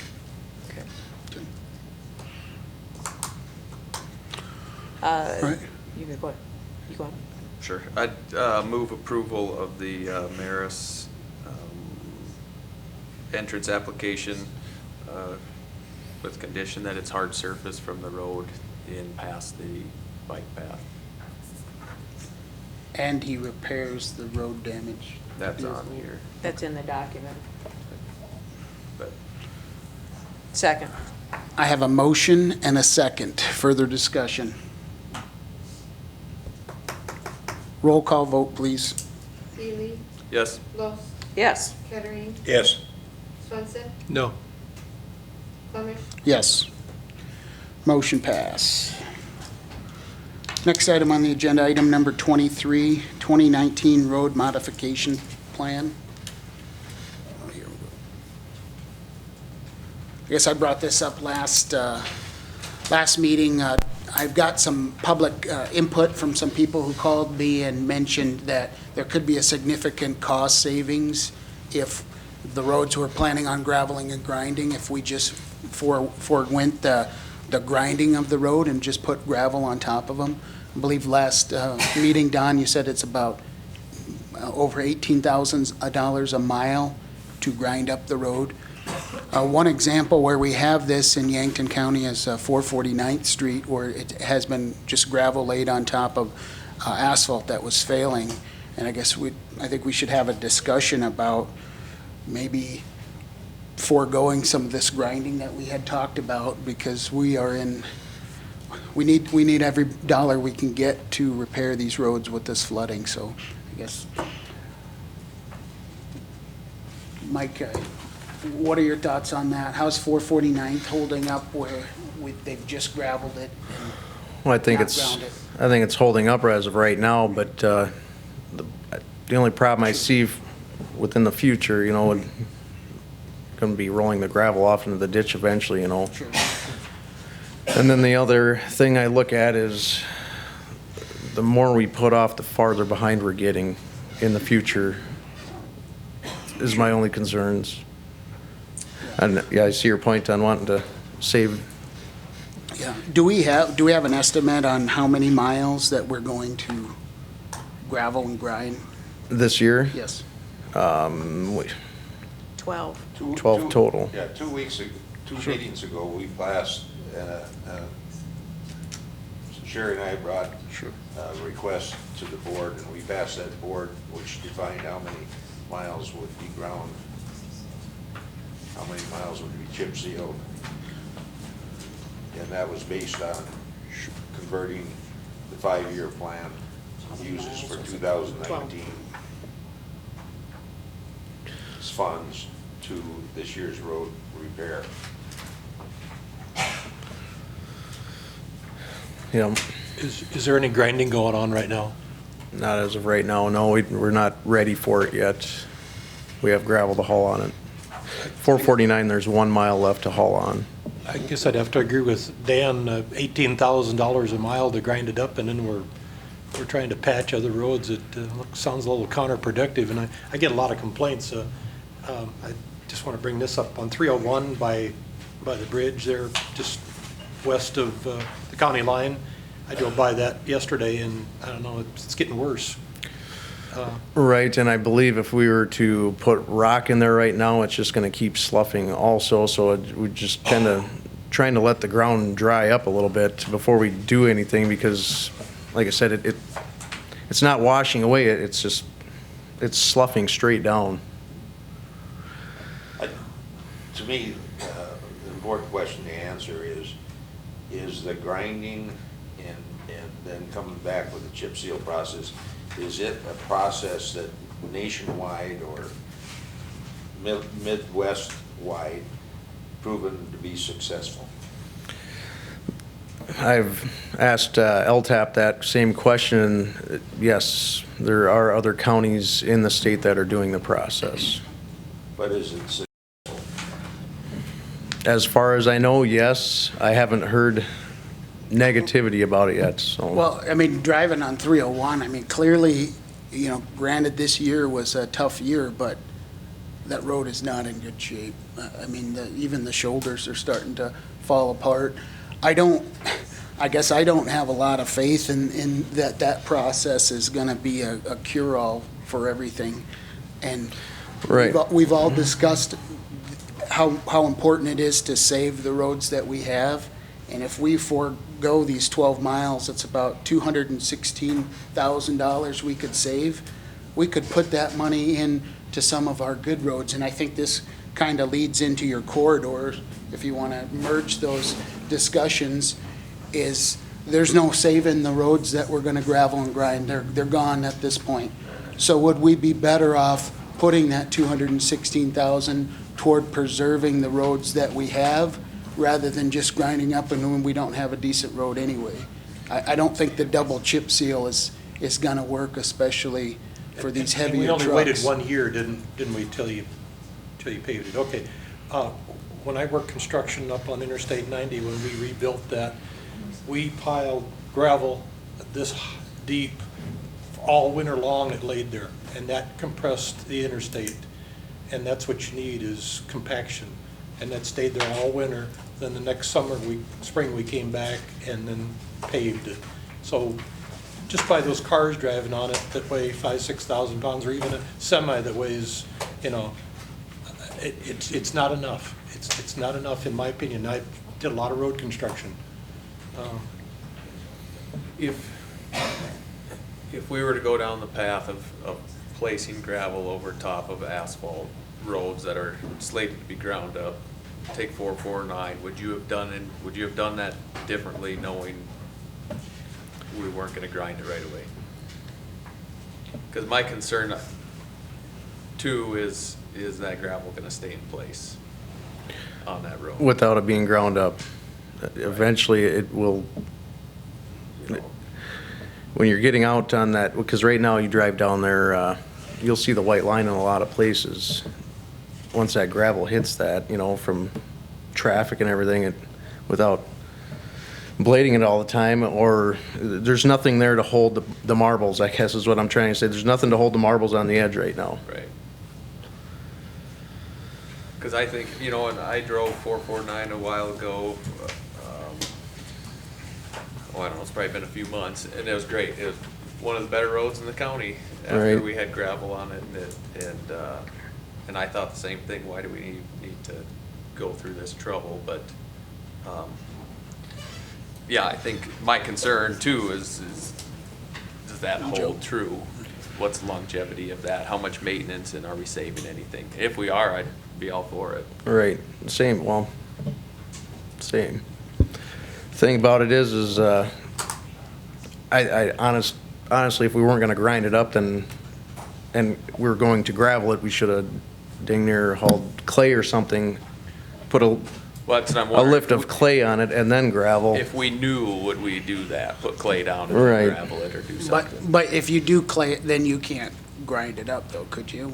How would that clay interfere with Right, the gravel well, in that's the base? another question for, Are you building a base when you put clay and then gravel right, on top of asphalt, and then right, you're always gonna have that yep. decaying asphalt down there?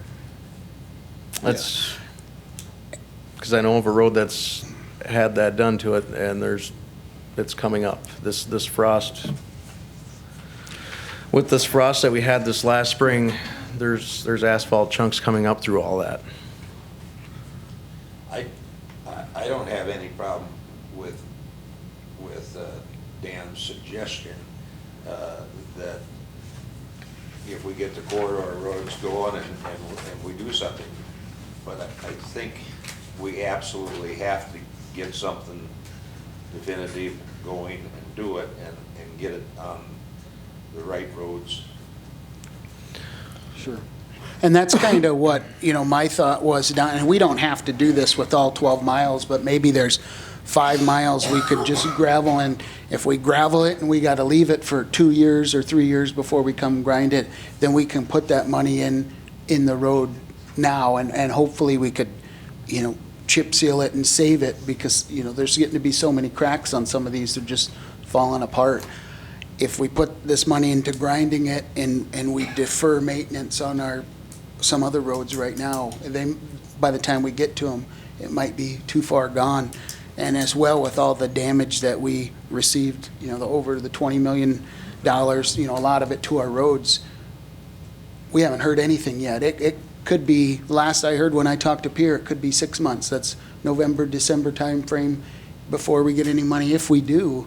And are we going to could we better utilize these funds in other projects and delay this? I don't know. It's just a discussion. You guys are. Well, we think we diverted enough funds to repair the non-hard service roads that are county, but we delayed almost all but those 12 miles of grinding. Is that Right. right, Sherry? Yep. Yeah. And we do some chip sealing and maintenance. We think we have to do continual maintenance on the roads. What we need to do is identify the roads that we're gonna do it on, and then get a plan and do it. And we thought we had that maybe 2 or 3 years ago when what was his name, Linda, or the guy that Oh, ground the stuff up. Loiza Construction. Loiza Construction. But if those roads are, if they're not holding up, then we got bigger problems. Right. Because that solution was hopefully gonna last for 15 or 20 years.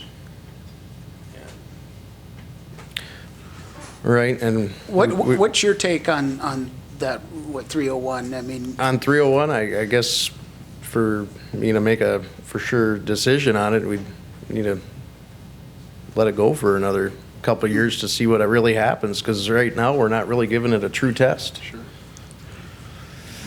You know, we could have had blowouts on a brand-new asphalt road. yeah. Because none of us have a crystal ball. We don't know. We could have another year just like this. Right.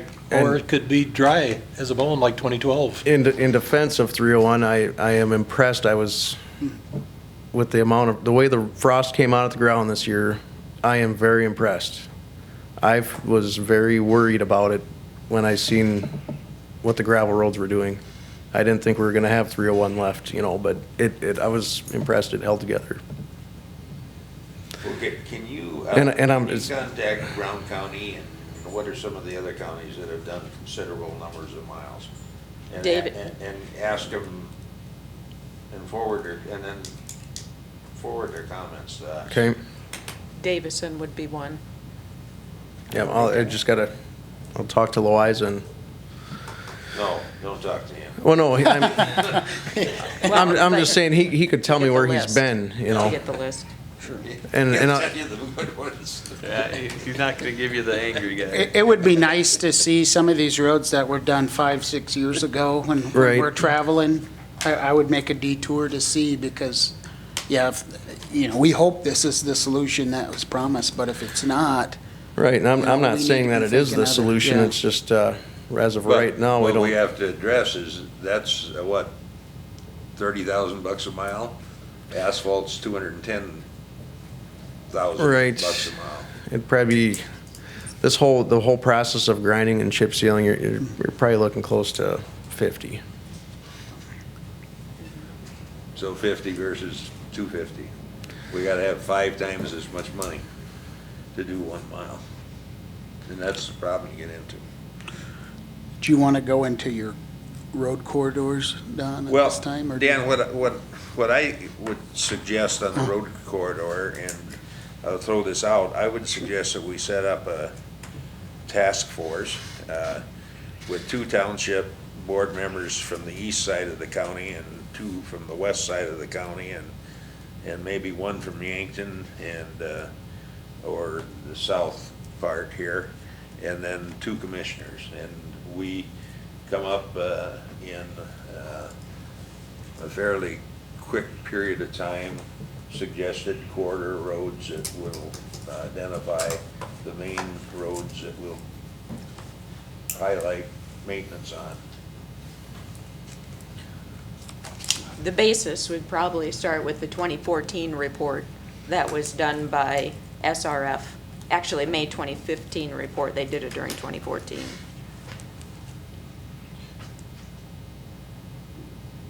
Yeah, I'd like a copy of that. It should be in your email, I Okay. think. Okay. Were you able? And we'll see if we can't get it posted to the website Okay. too. It's like a 12 meg file. And I like where you're going with that, Don. I think we need input from everywhere in the county. I do think this is a monumental task. I mean, we're shaping Yankton County for the next 100 years, potentially. And nobody on this board's smart enough to do that. So, How many? myself included. So I think that more input, the better. And we may want to look at leaning on, reviewing this again and leaning on, I don't know if the state has any help or LTAP help or LTAP. somebody that would look at They do. studies. They'll come and down stuff. and meet with us. LTAP Yeah. would. So, How many individuals were you planning on? I had 2 east, 2 west, 1 Yankton, and 2 commissioners. Was that 7? Are you thinking about setting this up for a set number of time, to review this? Or are you thinking, have a road and bridge task force to, to guide us similar to the zoning and planning board? I guess, what was your thought process? We could, my thought is we could get, experts and, there's people in this community that know a lot about, roads, and we could tap their knowledge. If that's something we would want to do longer term or just temporarily, or what? I would think we would want to have people speaking, and we want to have a lot of public input. We want, because you're right, there'll be somebody that used to be a mile from a paved road, and now there'll be 3 miles or 4 miles. And they got to understand the reason why and support that. So yes, it would. I think we set up. We have an initial task force. We get a series of 3 or 4 speakers. We probably meet once a week for 2 months, and then come up with a proposal to the commission.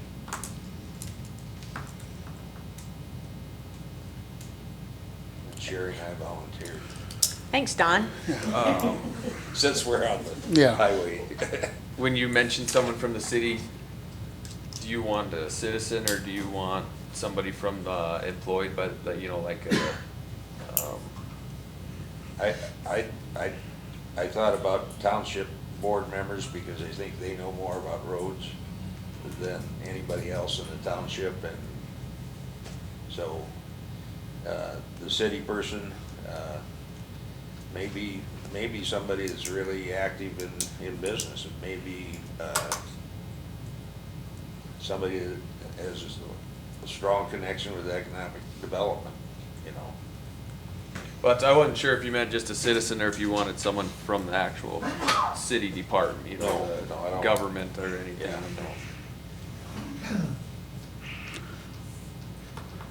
So So I are we, would make a motion that we set up a task force just to review and come up with a proposal for a corridor road system. are we hand picking or are we advertising? I think we advertise. Okay. I wonder if there was a way you could do, have some township, of course, but maybe just have some average citizens too, as well. I mean, because you'd have, 4 township people? I mean, that would be the majority of the board. And, the townships see it from one perspective, but people in the city or people in an unorganized township have a different perspective. Maybe 3 township, would you be okay with that? And then you could have some, at-large. You think that would be acceptable, or, because that, if you get, 4, too many with the township, then that maybe might dominate it, so, I don't know. I would suggest just opening it up and then choosing from whoever volunteers. We may not have any township board members who volunteer, so that's Yeah. going to be kind of tough. So I would just advertise, and we make a goal to go half of them east, half of them west, to get a flavor of the whole county.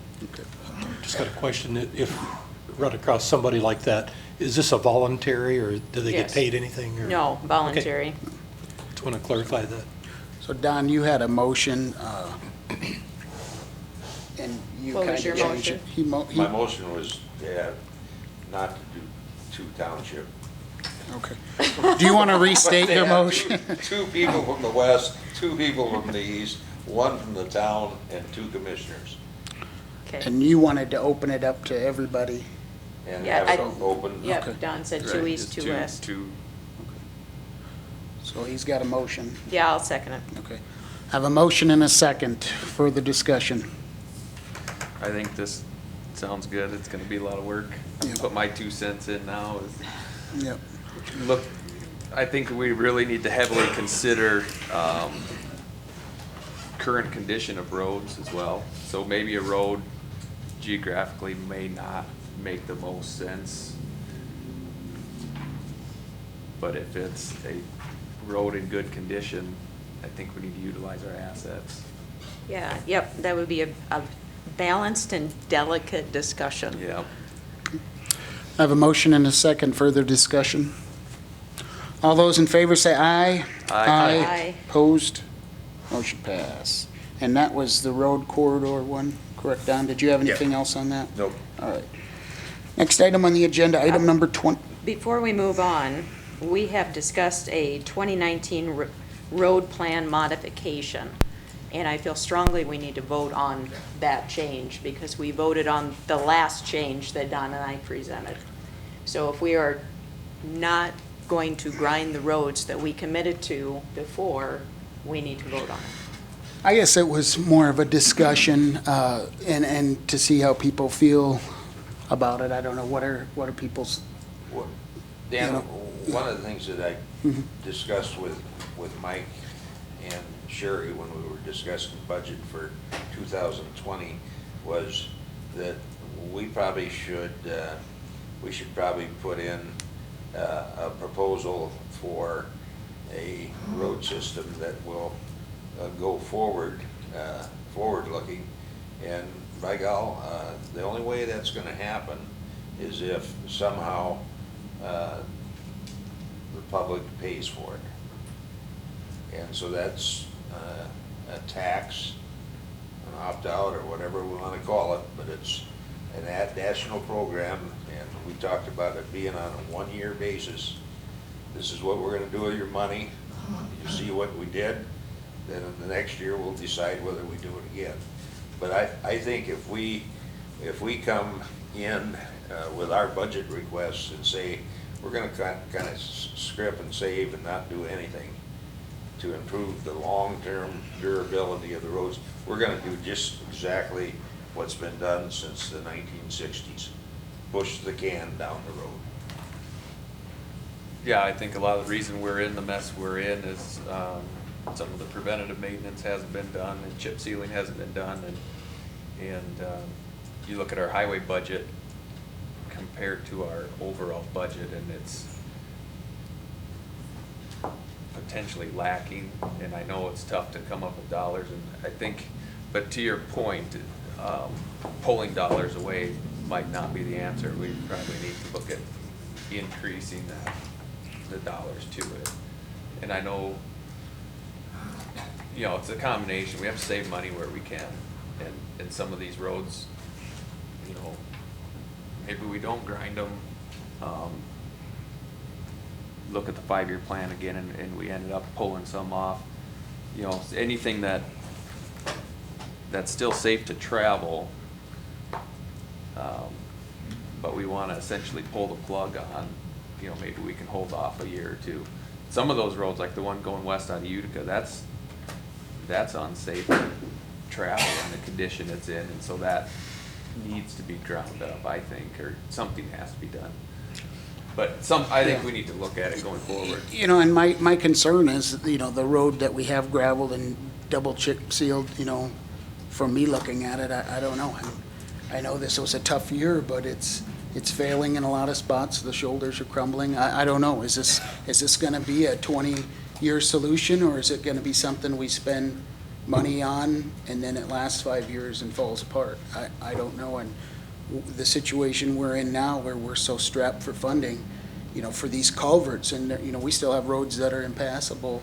We have, you know, if we even took a small portion of what we were gonna grind and put into chip sealing or preservation, I think that would go further. We don't have to do all 12 miles, maybe, you know, even 10 miles or 6 or something like that. And if we gravel these and we have to wait 2 or 3 years to grind it, you know, I don't think there will be that much harm to that road. You know, if we'll have to maybe put some more gravel on it, but at least it'll be a safe road to drive.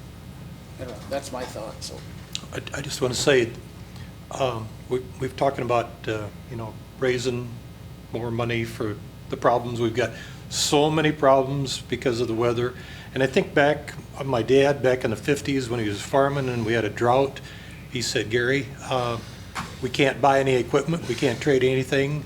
Mom doesn't get a new carpet or a new washing machine or a stove. We're going to have to wait until we get 2 years of good crop.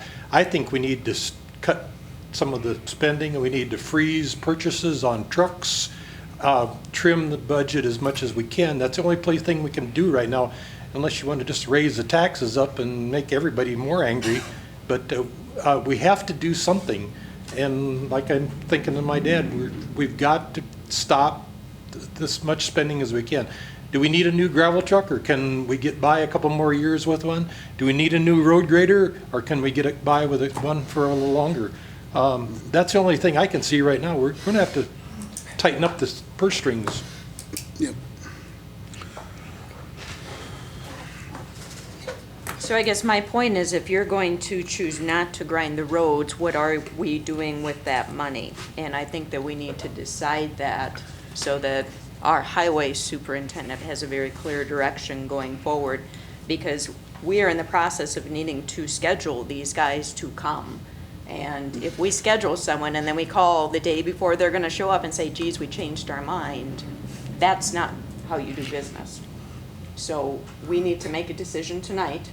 If we are not going to grind the roads, or if we're going to not grind 12 miles, we're going to do 7, whatever it is, so that Mike has clear direction going forward before he starts making phone calls, and then he has to make a phone call back and say, oops, sorry. What do we have on the agenda? 449?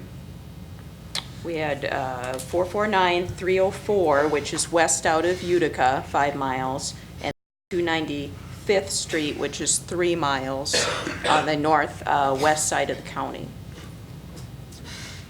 That was the plan. Now, That was kind of to grind that last one up and never. that was the intention, Never was do. that one would not be repaid. Which one is that? That's 295th Street up in Odessa. What kind of shape is that road in? It is horrible. It is really bad. Half of it's already got gravel on it, I'll bet. You know, to me, like 304 West Utica, to me, that's, like I said before, it's unsafe in the condition it's in. So I think we move forward with that. Anything in that arena, I think we have to. You know, I know it was kind of a, I don't want to say an experiment, but when 301 was slated and ground up and resurfaced, I don't necessarily take issue with the process. I didn't think 301 personally was to the point that it needed that. There's a lot of miles of road that surfaced this year that are shot. So I guess unless they're absolutely shot, I wouldn't do it. But I think what we have on the agenda, I would say go forward with it. All 12. The current plan? I think you know my feeling. I think we should stop grinding right now.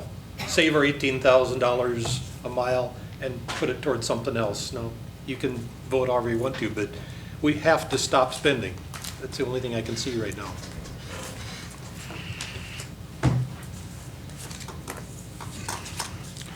Mike, if you had an extra $200,000 in your budget, what could you do with it for preservation of roads that are out there? Or $100,000, like what could you do for Well, chip seal? if you're gonna chip seal, say chip seal's roughly 22,000 a mile. So you'll get what, roughly 9 miles?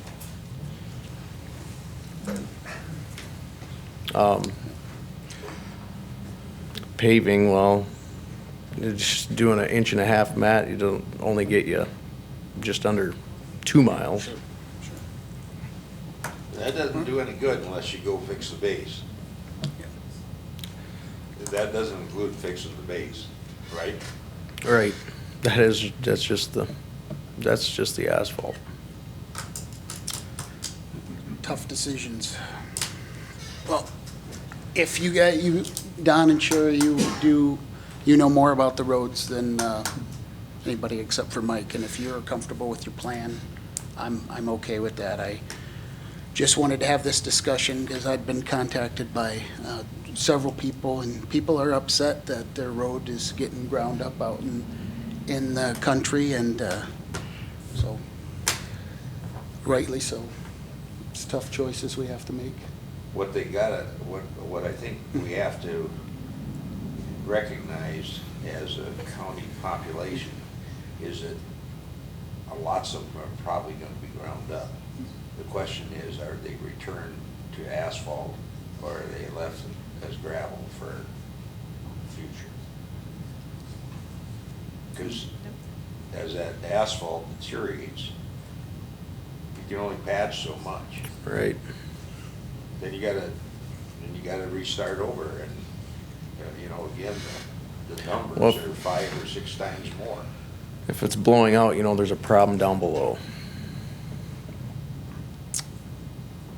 So, you know, when people complain about the asphalt being ground up, I think they need to understand that, yeah, it's gonna be ground up.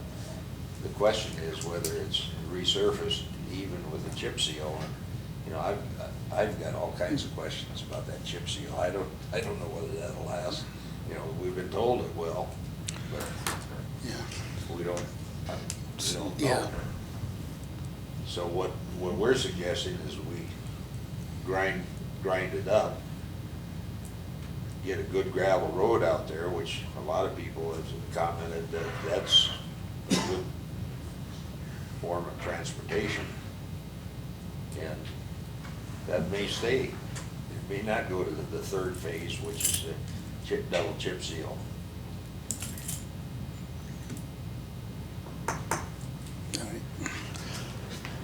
Well, anyone want to make a motion on this? No. All right, no motion. Next item on the agenda, item number 28, 2020 budget discussion. This all rolls into the same thing. We don't have enough money for roads. Us as a commission, we're... Strategic plan. Oh, did I miss strategic planning? I'm sorry. Item number 25, strategic planning. I got a hold of Greg last week, and would the 21st work for us to do a strategic planning session? We could either do it here or over at District 3. Yeah, pick the longest day of the year to do strategic planning. Yeah. Is that, what day of the week is that? That is Friday, June 21st. I think they usually do it over at the plan. Yeah, he said, They have to, yeah, I just put it in there that there's a meeting. okay. In the morning? He said we could do it over there or over here. We could make it work for whatever time Okay. works. Morning is, On I the don't think I'm 21st? available in the afternoon. The 21st? Works for me. Gary, 21st? 21st. Let's do it at 9 o'clock. Well, it'll be either here or at District 3, and I'll email Patty and she'll email you guys if that'll work. Thank you. Here would be better. Okay, we'll try for here, so. All right, next item, item number 28, 2020 budget discussion. And again, we are getting ready to start doing our budgeting. The county is not doing too well. We're hurting for funding, especially for these roads and bridges. And so were we going to set the time with each department to do that? I'll make a Okay. schedule out, just what dates you want. Okay. What A whole day? day or half a day, whichever you want. Do you want to do it this month or next month? When do we want to start doing that? I think we're gonna start in June. Okay. Do we want to set that, like, a couple days aside for you to do that? I can check and maybe the next Okay. meeting I can get a couple dates. Okay. So we'll get that for the next meeting. Anyone else have anything they want to talk to you about budget? All right. Next item on the agenda, item number 29, hire deputy zoning officer. Joe, do you want to take this? Yeah, we've interviewed a handful of deputy zoning officer positions. There's one that we're probably looking closer at or more serious than the others, and I don't know how comfortable everybody is, if they want to.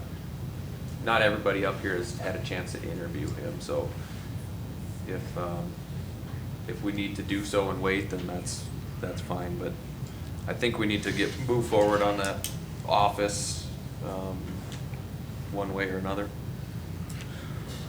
Yeah, I guess, has anybody not had a chance to interview the? Yeah, we haven't given anybody an offer or anything, Okay. just to be clear. Yep.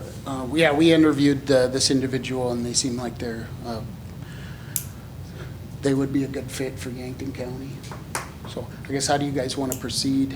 Do you want an opportunity to interview the deputy, or do you want Joe and I, since we interviewed him, to make that decision, or?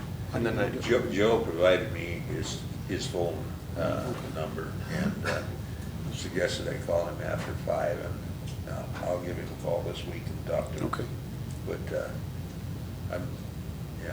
Do we want to wait because our contract ends on the 15th, and where the way it's looking is we're going to get only 1 day a week with zoning help from District 3. So how many interviews have we done? We've done over a dozen interviews. I think this is the right fit, and I think we need to look at moving forward, getting somebody into that office, get them to start training. What's that? Yeah, I can support it going now. So I know Brian needs some support. In the Yeah, he office, needs too. some help in there. I'm good. So, Rob, how could we do this? Could we authorize Joe and I to hire him? Do we have to set a, okay, Sorry, what were you saying? set a You can salary or? authorize you to do it under whatever rules you want the commission. Okay. Yeah, I was curious with being a deputy, typically the heads, we would all approve up here, but Yeah. from there on out, the heads just hire. Yep. So, I don't know. So I'd like, I guess with the board's support, if they would allow Joe and I to hire this individual. Need a motion to do that.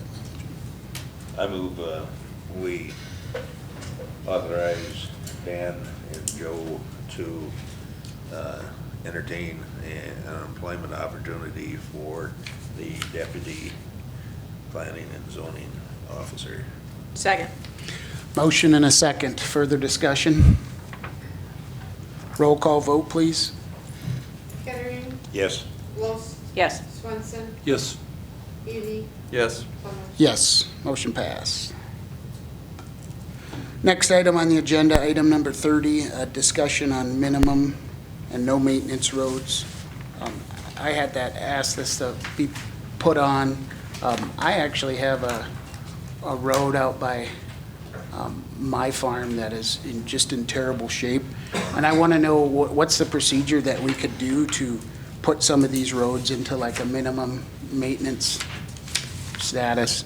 Do you know that offhand, Rob, like the process? Do you know, Mike, or not? Are there many out there that you would call candidates for? Yeah, there's a few. And I'm wondering if this is something that we could do. I know it's not a lot of cost savings, but, if we are looking at ways to save costs, I think some of these roads could be minimum maintenance or no maintenance. So do we want to put that on? Almost all of them would be township roads. Yes. Well, in Central Township, like where I'm from, that's a county-maintained road. Yeah. And it's a road you can't use 8 months of the year anyway, so it's, one of those. So do we want to put that on the agenda for next meeting? Maybe we'll have a discussion on that. And is everybody okay with that, or do you want to discuss it now? No, I'm good with All that. right, so we'll put it on the agenda for next meeting. Can we get Rob to come in with a definition of what we can do and what abandonment, minimum maintenance, no maintenance? Is that the 3 categories? Yeah, and I come in with what we can do. Okay. And then I guess I would ask Mike or somebody to just highlight or identify a few roads, maybe, just have them ready. Okay. If we can. All right, we'll do that on next meeting. And I'd like, Can't be all of them. I'd like you to be able to define, Rob, what would happen if we, I don't know if this is proper terminology, but if we abandon the road, if we deed the property right away back to the landowner as an option.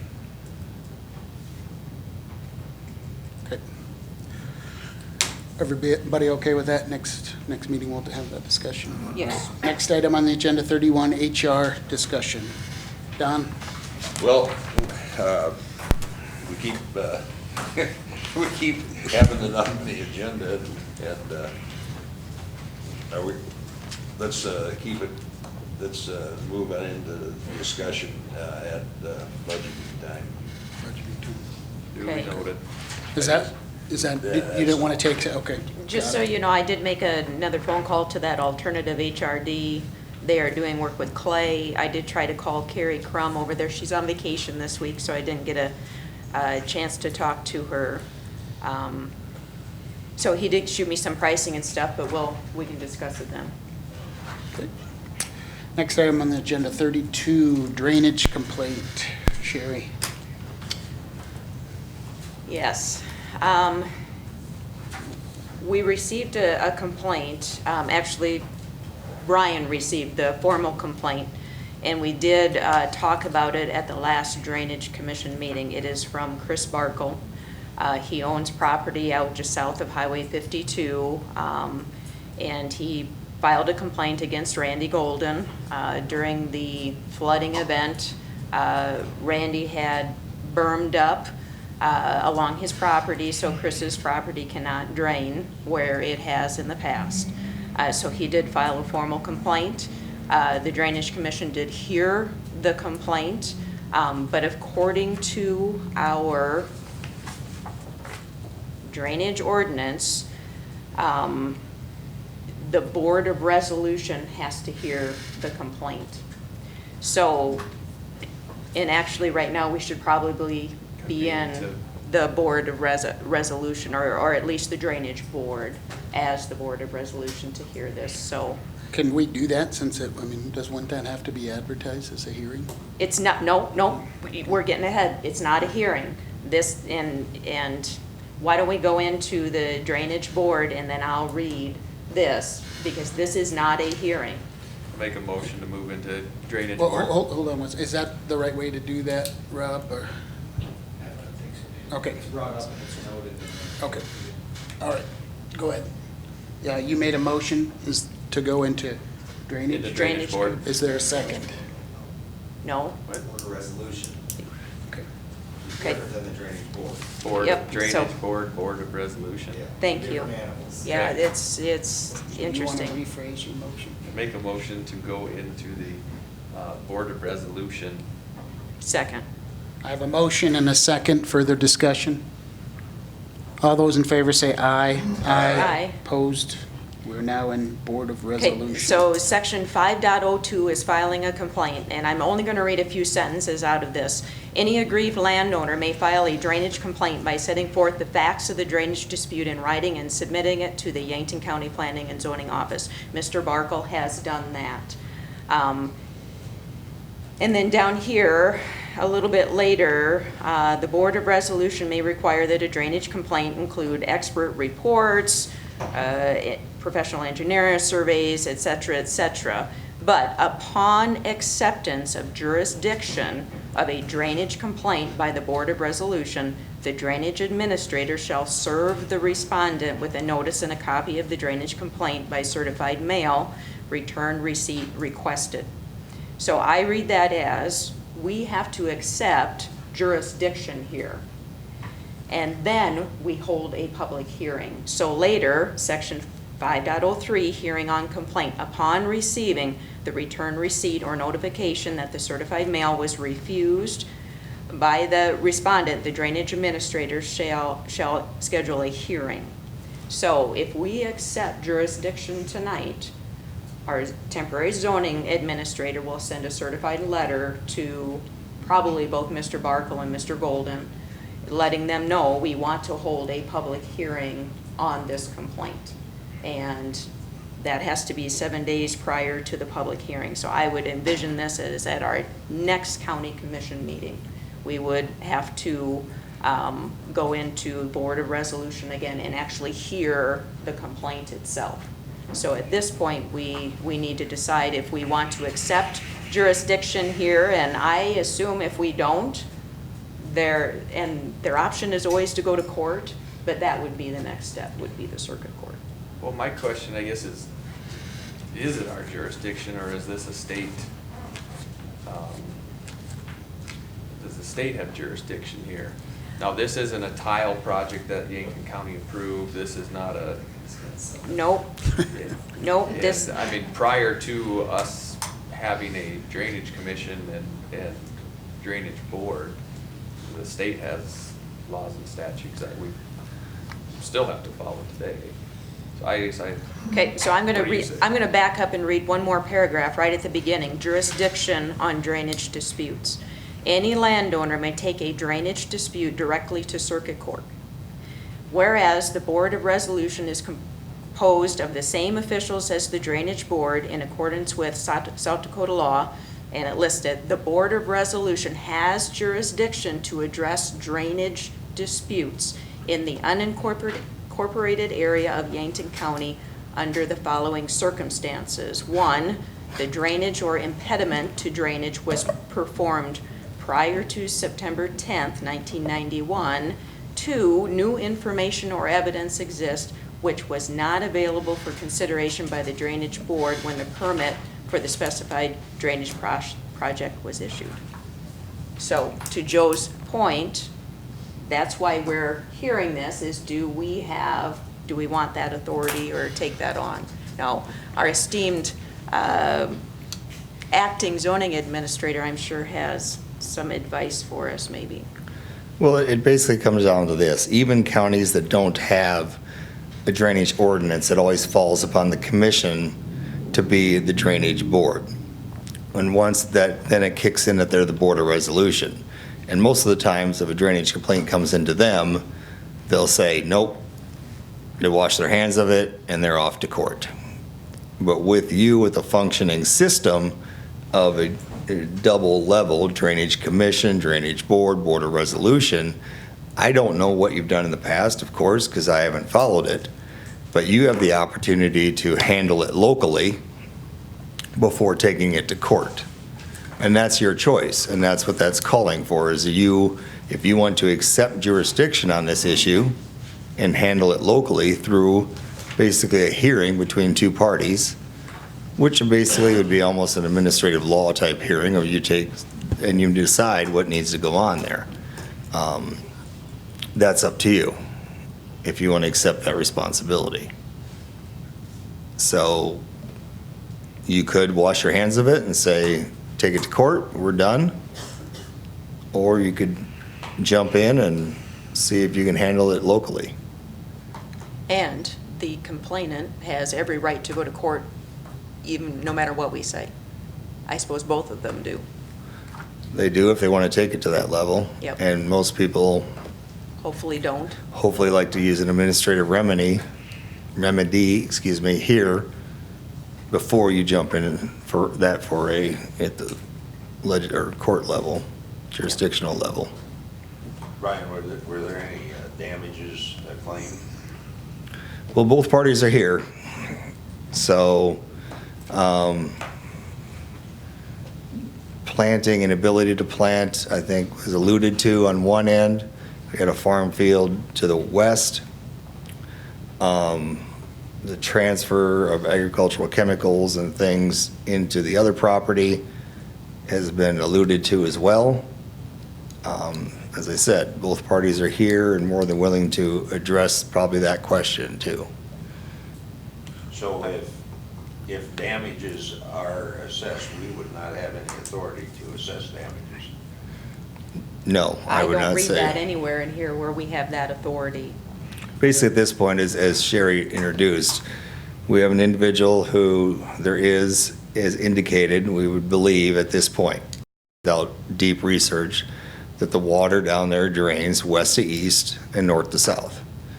And assuming that that is the case, one individual erected a dam to slow the water down from rolling into his property. Since the initial dam was built, or berm, it has been opened up to allow a regulated amount of water to go through. While not satisfactory to the party with the farm field, it is allowing the water to drain just I believe not as quickly as one would prefer. So are you retaining water, detaining water, slowing the drain versus a wide open drain? These are the things which would be looked at by the board, you all as the Board of Resolution. Rob, what are your thoughts on this? Is this a drainage permit that's been issued by the drainage board? No. And then is it number one or whatever, the one said 1991? It says, it says two Nope. things. For you to have power, you have two things. Do we fit under either one of those two? Not in I this don't know one, if you we have the don't. ability. And if you took the ability, my opinion is they would have to come in front of you because you always have to exhaust administrative remedies before going to court. I know Brian kind of says it, but that's what you have to do. But I don't know if you'd have jurisdiction because there's no permit and then you don't fall under that 1991 type of thing. So I don't think you have jurisdiction. Okay. That's what it lists. That was an integrated decide. Do you want to read it? It's the top one up there.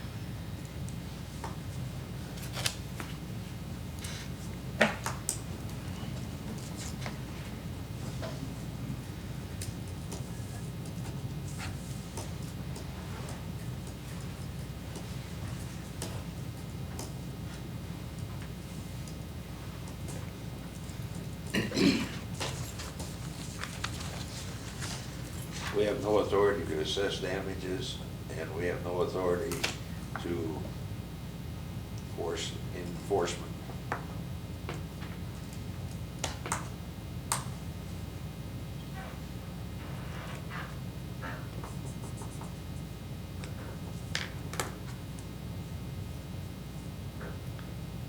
It does cite 4610A, 10A, 34, which I'd like to, or we look at, and then it goes on to somewhat limited by that 1 and 2.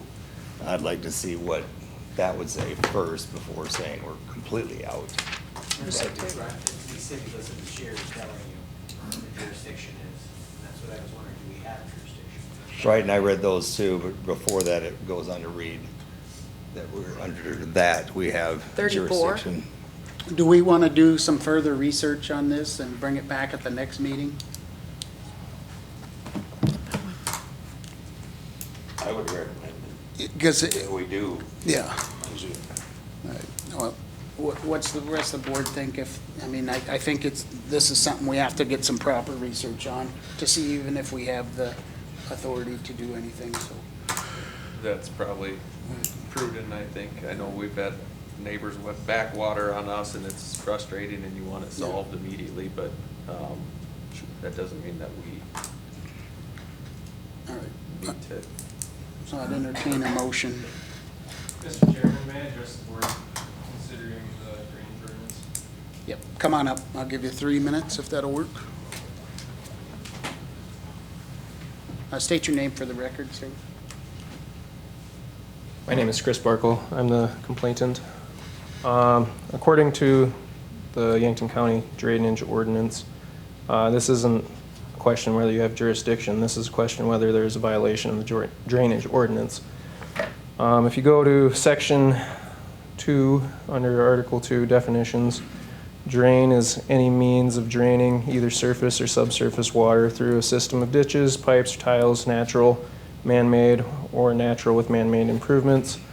Also in the definitions, there's a natural drain, which is a drainage system which operates as part of a natural water course as defined herein, which also in the definitions, natural water course, a fixed or determinate route by which water naturally flows from one parcel of real property to another due to the conformation of the land and by which water is discharged upon the land receiving the water. It is not necessary that the force or volume of or flow of water be sufficient to form a channel having a well-defined bed or banks.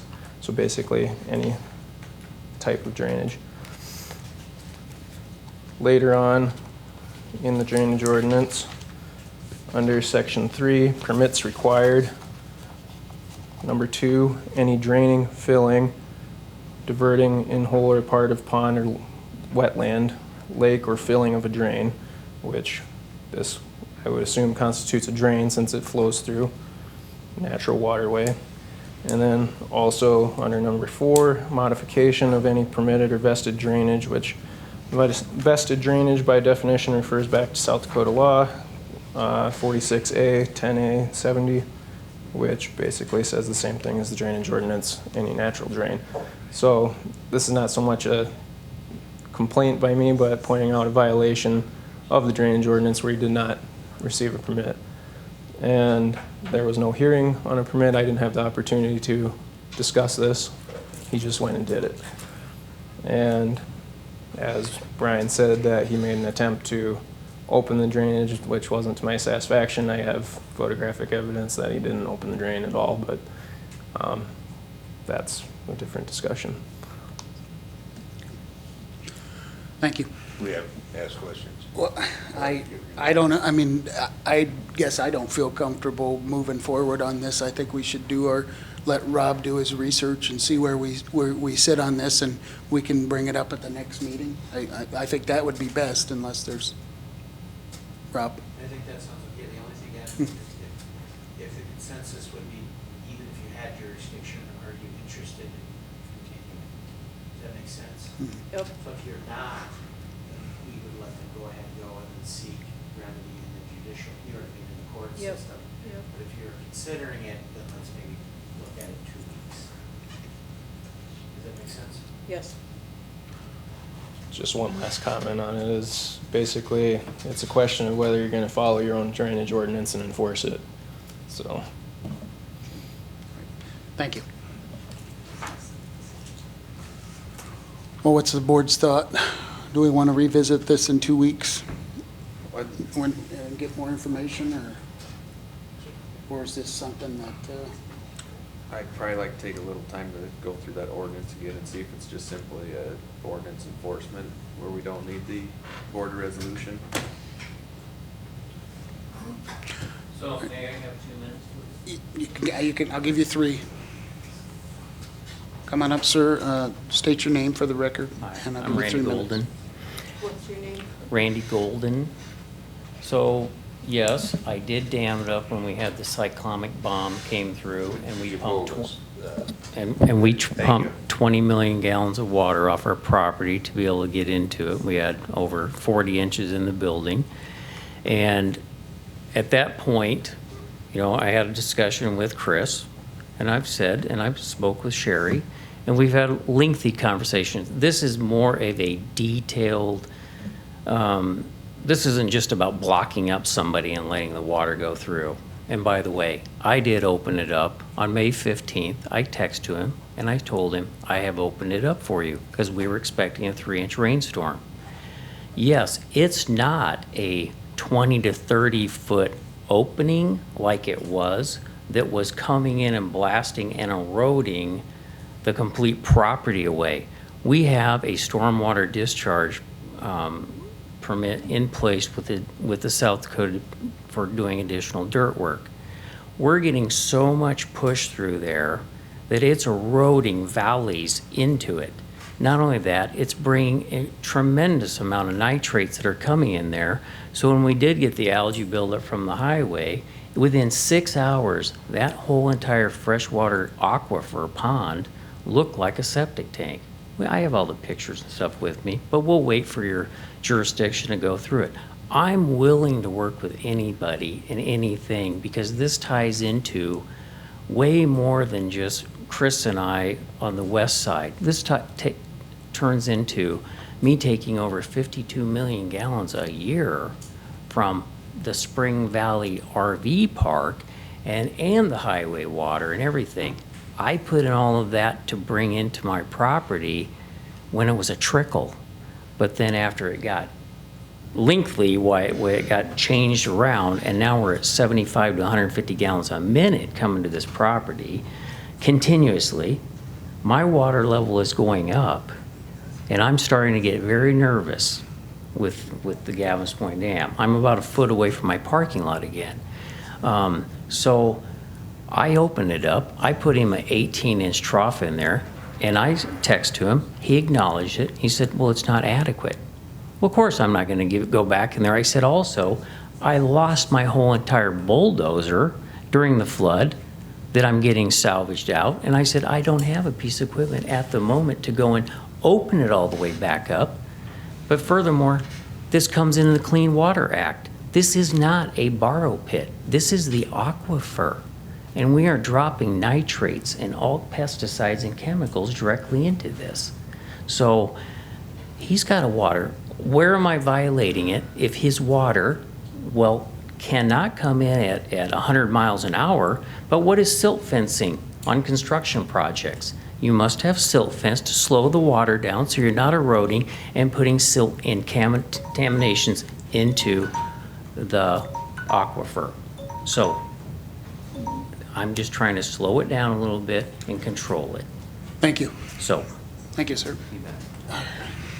So back to the board. We want to revisit this in 2 weeks, or what does the board want to do?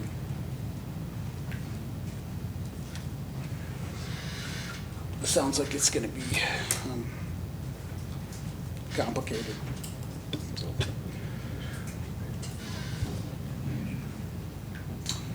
That would be the least. Complicated. So, Rob, what you said our two choices are, we can see if we, go ahead. Sorry, Dan, you're saying it. My thought is if you didn't want to take jurisdiction, I mean, clearly the ordinance provides you don't have to. And then the question would be is if you don't want to proceed and take jurisdiction, you want them to proceed to court and make that decision, then you could do that tonight. But if you want to look and see what our options are, then in 2 weeks, we'll have a better time looking this up. And then we can talk through it better, and then you can decide if you want to schedule a hearing, have them to come and present evidence. Would this have to go to the drainage board first, our drainage commission? It's already been there. They approved to send it to the Board of Resolution. What did they make a decision or not? Did they what? Did they make any, Any decision? No. What did they say? I guess, what did they say to? They agreed that according to our ordinances, that it was the Board of Resolution that needs to hear the complaint. So they made no recommendation? No, we did not vote to make a recommendation that I recall. All right, so. John, if you remember differently, come up. John is another drainage. Come on up to the microphone, John. Thank you. I am. It's good for you to stretch your legs. I'm the vice chair of the Drainage Commission. We didn't have, first of all, we didn't have both sides at the Drainage Commission, and therefore we didn't feel qualified to make a decision unless both sides were there and could present their positions. It's my understanding, and Rob, you know my history on this, that the County Commission does have a resolution. They can resolve this as an administrative issue. The thought of the legislature was that if you could go through the County Commission, you would spare the participants the cost and delays of circuit court. As I also say that, most county commissions don't hear these because of the complexities. I think if you referred it back, decided to accept it, referred it back to the Drainage Commission, we'd be willing to present findings of fact and conclusions of law as a recommendation. I think that's part of our job. But, or you could hear it, or you could send it direct court. But our resolution at the meeting was to urge you to accept and urge Mr. McGinnis to go in and try and mediate before the hearing. Thank you.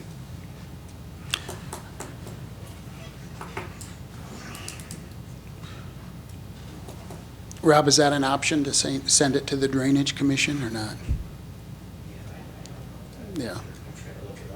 All right. I'd feel more comfortable if we don't want to make a decision, we could either do it and we could review this again in 2 weeks. Ultimately, they could just make a recommendation anyway. Well, if they're. I mean, it still would fall on us to make a decision, so. If they're we have allowed to decide to, if we so. want to or not.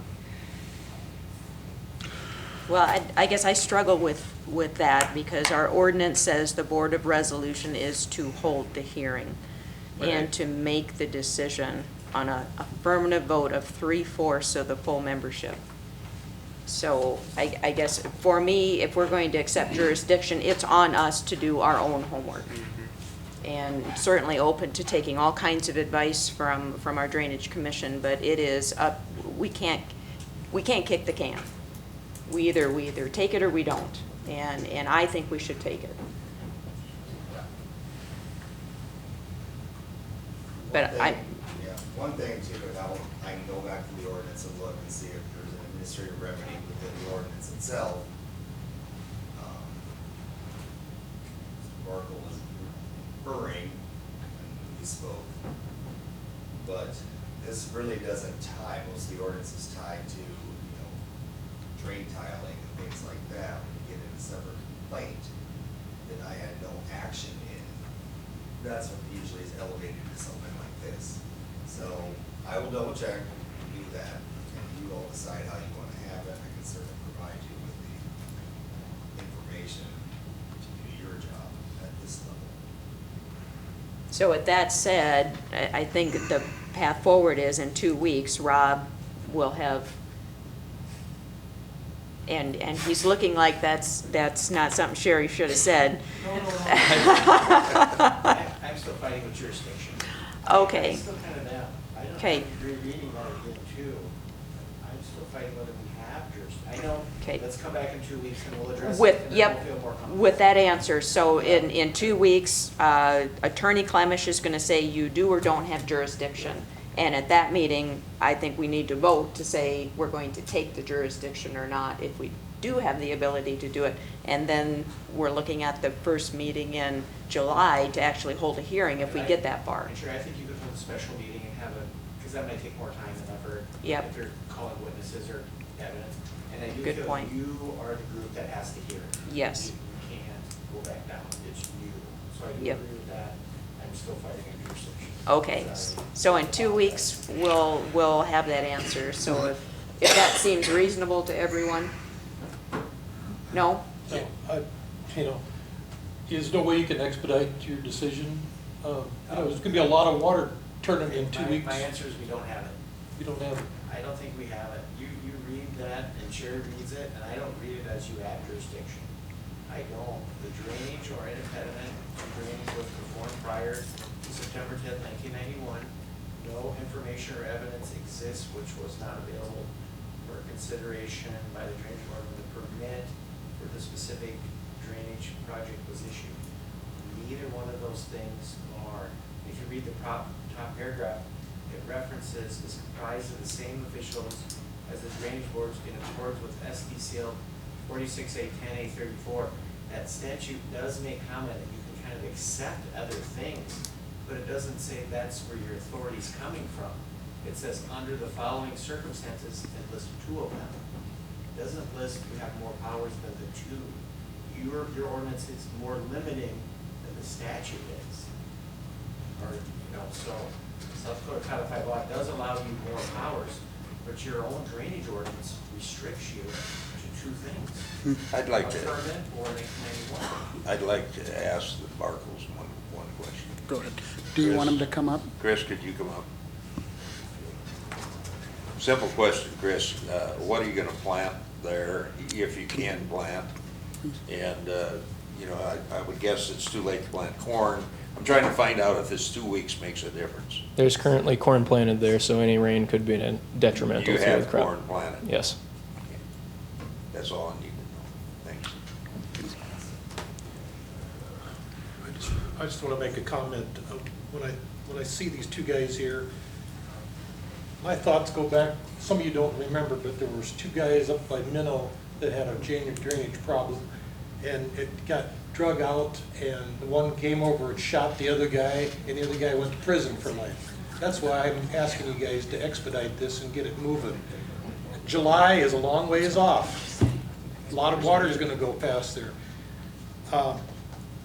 I don't think these 2 guys are going to do something that radical, but it's been done before. So if you want to drag it out, go ahead and drag it out. I'm not in favor of it. Expedite it. Let's get it moving. We've had special meetings before. Come on. All right, let's get a, if we don't have the authority, we don't have the authority, and I think the best approach, let's revisit this in 2 weeks, let's do our research, we can make a decision then. So, everybody okay with that? Anybody opposed to that? All right, do we want a motion, somebody want to make a motion for that? We'll revisit. All right, we will revisit this in 2 weeks. All right. It'll be on the agenda for next meeting. Next item on the agenda, item number 33, Beacon Planning and Zoning Software, Commissioner Healy. Okay,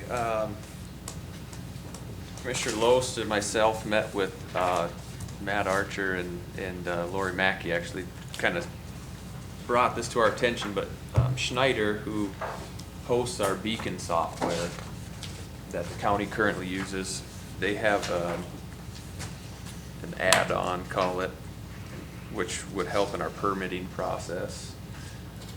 And it could cover everything from building permits to CUPs to variances to nuisance complaints. It would be an online option for people to, at the very least, start their permitting process. Some building permits could be done completely from home, paid for at home. Everything would still go through the zoning administrator for approval. CUPs, variances would still go through hearing processes. This would just expedite the paperwork portion of it. I think it would save a lot of time in that office, save some man hours to the Joe, county. Yep. We need to come out of Board of Resolution. Make a motion to come out of Board of Resolution. Second. I have a motion and a second, further discussion, and go into regular session? And go into regular All right. session, yeah. All right, I have a motion and a second, further discussion. All those in favor say aye. Aye. Opposed? Next item on the agenda, 33. Want me to start Commissioner over? Yes. No. From the beginning. I think that this software certainly would save the county dollars. It would save some labor in the planning and zoning office. It would make permitting much simpler to people who chose to use it. Now, the office still would be open for people that wanted to come in. People could come in after hours. Yeah, and we. I tried that link that you sent on here, but it doesn't come up. It was a presentation. Okay. So Do you this have is- that PowerPoint, by any chance?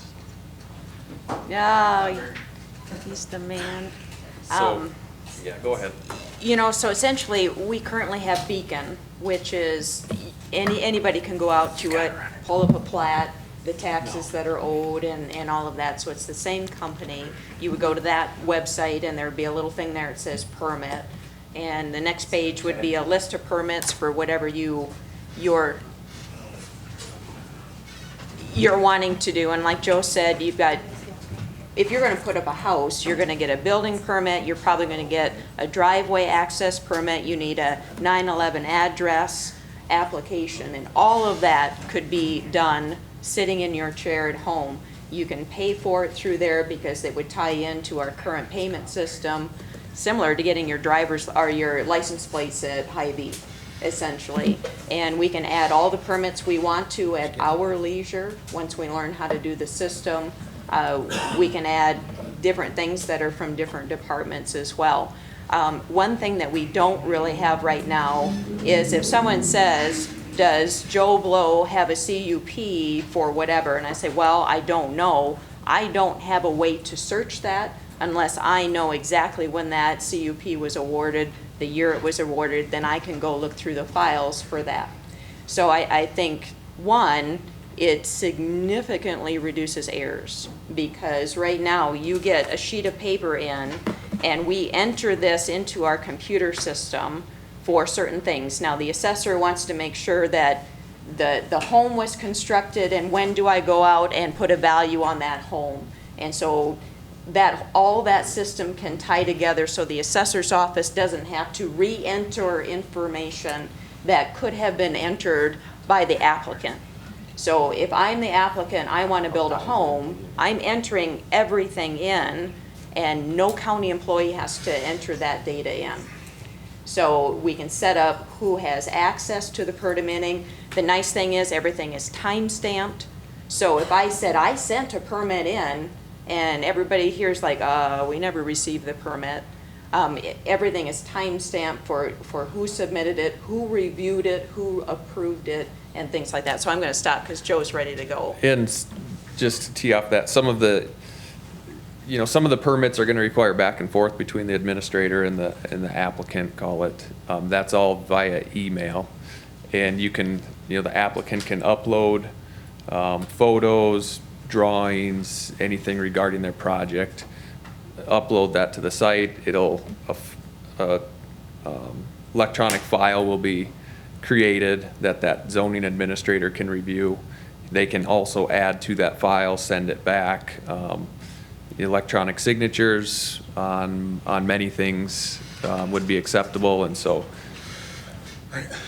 So you can go into the. Let's go through this. It's Oh. getting 9 o'clock. Come Yeah, on, and let's I don't. move this forward. I don't know how much. And some of this isn't necessarily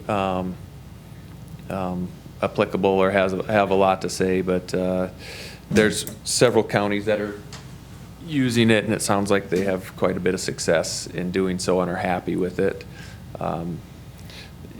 The software is a $4,500 purchase with yearly subscription fees currently at $6,900, and so at any time we can drop that.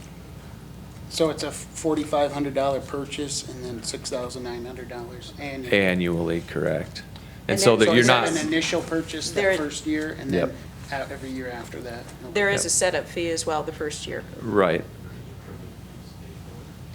Well, and that was, the comment from the audience was raise the permit fees to pay for it, and. You're gonna have to, is what I'm saying, or you're not gonna be able to pay for it, otherwise you can't just, that's what I shouldn't say. And, You're no, good. you're absolutely right. We had that discussion. Fees have not gone up for some time.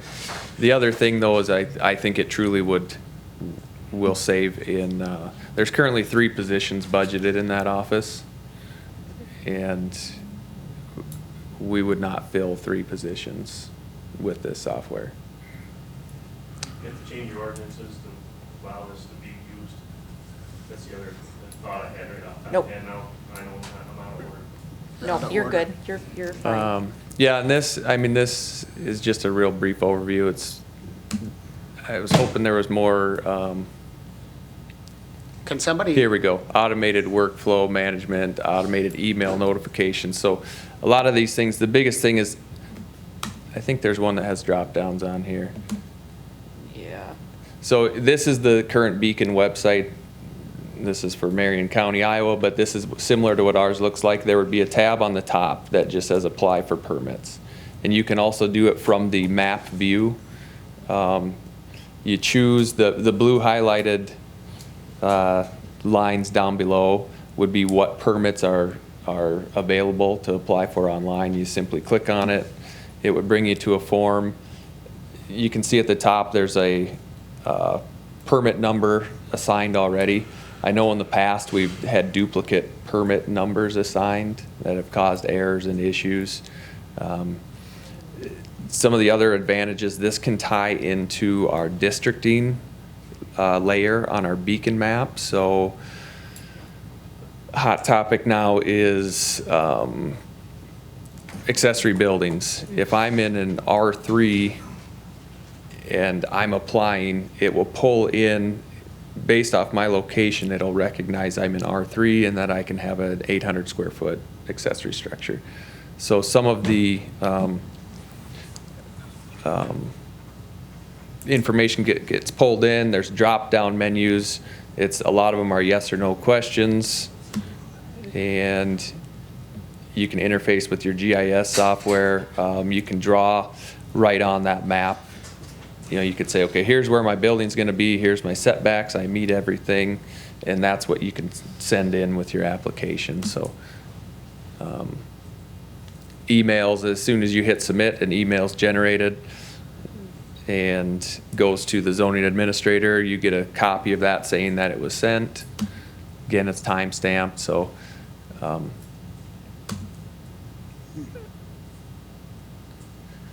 I don't know.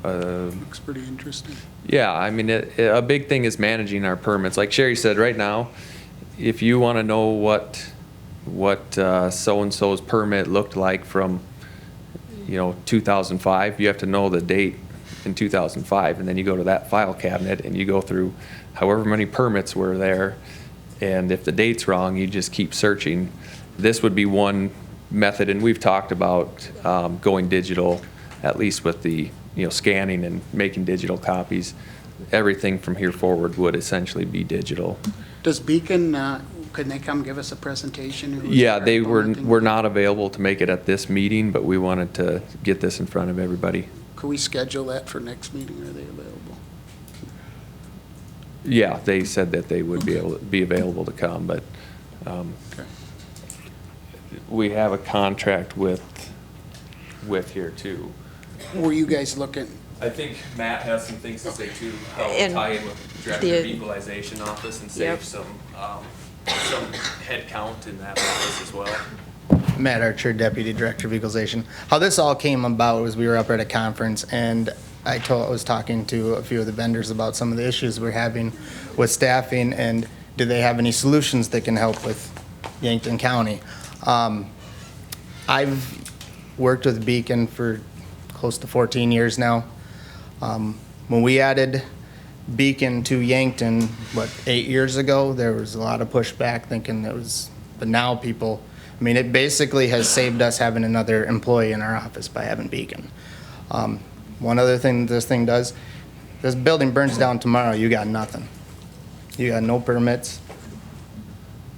The only other thing that I was gonna say is, I had. This building here? Yeah. None of the records are in fireproof cabinets? Ours are all digital in our office. But, Your office. well, that's because we have Beacon, but, I'm not arguing about that. Greg? It's amazing to me. another point with it is if you're out in the public and you want to know, somebody says, well, did they get a permit for that? You can sit on your phone with that citizen and you can look it up right on your tablet or your phone or tablet. There was one other thing I wanted to mention. I don't remember what it was. I think when some of the permits come through and then they need to get into your assessor's office. Correct. Previously, how it was done is if there was a permit, it would get transposed basically from Beacon, right in the legal description, everything, and then it would get entered into a spreadsheet, and then it would get entered into ProVal, and ProVal does not have a very good reporting. There's very limited information you can have in there. But with this software, if they click, I want a permit, it's gonna self-populate all the permitting stuff, all the legal description. And basically the county has all the ability to say, I want 5 steps in this process, 10 steps in this process. You design it the way you want it. And talking with Sherry and Joe, I have a lot of experience with the databases, which is gonna be important for setting this up. And I do have time, and I volunteered that I could help whoever's coming in or get it set up before they came in to set up the interface part of it. Got a question. I got a friend that is in the farms in the county, but he can't get internet. So is there somebody that can assist him if he comes in here? He can still come up to the office. have the office open. I think we could even, if this is simple enough, we could even almost have a computer station where A somebody kiosk could right come and sit down and do it themselves, I've written permits back in the beginning when I first started here, and you can spend 30 minutes to 2.5 hours with somebody writing a permit. And when you're doing 300-400 permits a year, it adds up in a hurry of how much time the administrator doesn't have, where instead of he's got a full permit filled out, he can review it. I just didn't want to leave anybody out. Sure, yep. It's the same way we have in our office. We have kiosks up there for them to look at. Yes, ma'am. I think that's great. Can we get this company to come and give us a presentation at the next meeting? Or are you guys looking for a motion? Well, depending on how comfortable people are, I'd feel better like if we had a presentation from the actual company reps. I mean, are we in a super big hurry for this, or? a little bit, for several reasons. One, the office is short, and the sooner we get going, the sooner it helps. But two, as Matt mentioned, he has time available to help set this up. And the longer we wait, the less time available he'll have. So. This company, where are they at, that they couldn't be here tonight? He's up in Minnesota at a conference with all the counties up there. The gentleman that would be over this portion of the software lives in Iowa, and so he would come here and help set this up and get it going. He couldn't be here tonight either then? No. This was just brought up. Matt was talking to him last week, and so he kind of dropped everything and came in Friday morning and presented this. So, Matt, have you had pretty good success with Beacon for customer service? Have you had a problem? By far, they're probably our best vendor for customer service. Okay. In 14 years, I've had their site go down twice for a total of about 35, 40 minutes. Okay. Yeah, they're a very good company to work with. That's one of the reasons when I left Brookings County is why I wanted to bring them here instead of looking at somebody else. Okay. So do we have an actual cost of what everything all said and done, setup fee? I mean, are we gonna have to get new computers? What's the total number? that number there, $4,500 for the initial purchase, and then $6,900 a year. That's typically on a 5-year contract, so they'll hold pricing for 5 years. And then there's several options for the setup, depending on how comfortable we are with computers and whatnot. So there's the, you're totally on your own, there's the we'll hold your hand, or the we'll do it for you. What are the options cost for, is that? 10, 25, or 50,000. Wow. I think maybe we should get with our IT, Craig Miller, and see what he, if he could do some of this training. And our computer system's gonna be, are they gonna be adequate to run this new software? Yeah, this is all a web-based program, so it's not actually on any of the computers. It'd be just like Beacon.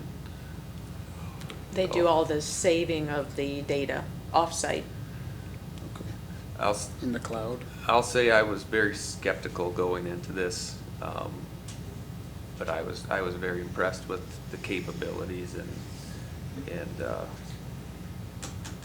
that initial cost is definitely there, but to me, the $6,900 a year after that more than pays for itself. I don't know about the rest of the board, but I guess I'd feel better if we had one of the reps here. We could, any questions we have. But is that adequate? We'll have to get him at the next meeting. And I think he said he could probably make it. I don't remember. Unless you guys want to vote, I guess I'd do them. I support your position on it. I'd like to listen to him. Yeah, I'll see if I can get him for a presentation. I think that'd be better because we can ask some questions and. Right. He can give a better demo than what I. But it looks really, looks really promising, and I thank you guys and Matt for looking at something like this, because I think it could be a big cost saver. If nothing else, ease of searching records. Right. Well, yeah, I think it's very.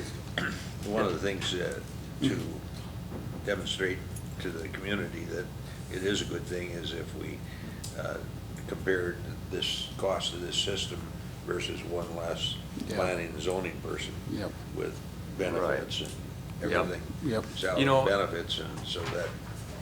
Right, and on top of the cost savings to the county, it's just an ease of use to the citizens. So let's say, Gary, let's say your friend that farms, let's say he had internet, because some of the people do.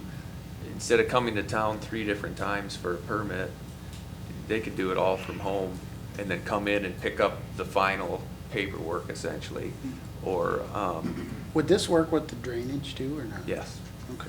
You could, yep, certainly start the application process. What we likely would do would be start with, maybe 5 permits and then Okay. see how it works, and then it can build from there. And, this gentleman that presented to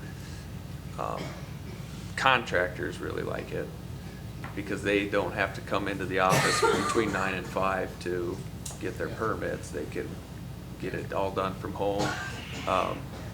And could we almost have real-time permitting too, where if, we could have that on the website, that there's a building permit, and so people could check on that, and Right. that's, yeah. All right, I guess I'm of the opinion that we should wait a decision next And that's week fine. I after wanted the to get it presentation, in but- front of everyone yeah. and see if All right. we're interested in pursuing it. Yeah, and I think definitely we are, will look so, into okay. it, so, thank you guys for that. Next item on the agenda, 33A, what was it, Don, CUP Well, expiration? in the last couple of weeks, I've had a couple calls from farmers, but I've also had a call from Dakota Plains Ag, and the rumor seems to be going around that their conditional use permits and variances are being canceled due to a time requirement. And I guess my question and thoughts were, is a legal lawsuit part of that process that extends it? Is roads that you can't travel on, is that a reason for an extension? Is it all customer error in that they didn't do what they needed to do to extend it? But I'd like to be able to respond to.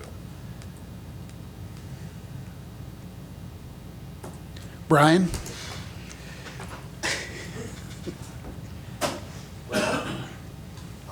There's been no cancellation of anything at all. You want me to go up there? Yeah, for the people at home.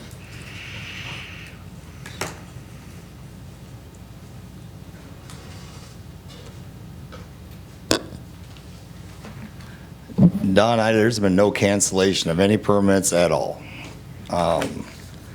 Here's what, and I talked to Matt Winsand today, actually, and he knows his expired. He was told to get a conditional use permit last year because he was gonna have over 15 employees. No idea, makes no sense to me, makes no sense to him, and he's more than happy to let his expire because he is a long ways away from starting to build. So he's beyond his 6-month starting period. So that's one issue, and I don't even know. And we'll back up a little bit. Basically what happened is a month and a half, 2 months ago, somewhere in there, an individual walked into the office and said to me, my conditional use is going to, in December, he came in and talked to Pat and said, Pat told him, well, you need to get your building permit now. Well, I didn't, and the individual said, I don't want to get my building permit now and spend $600. I'm assuming the market was down or something with hogs, for a hog facility. I said, okay. And he said, well, then Pat told me I can get an extension. I said, he told you can get an extension? I said, okay.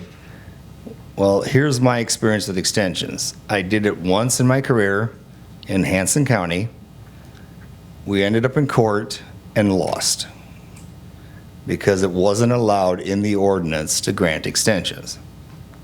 I have no idea what's out there, haven't even looked at anything for things that are expiring.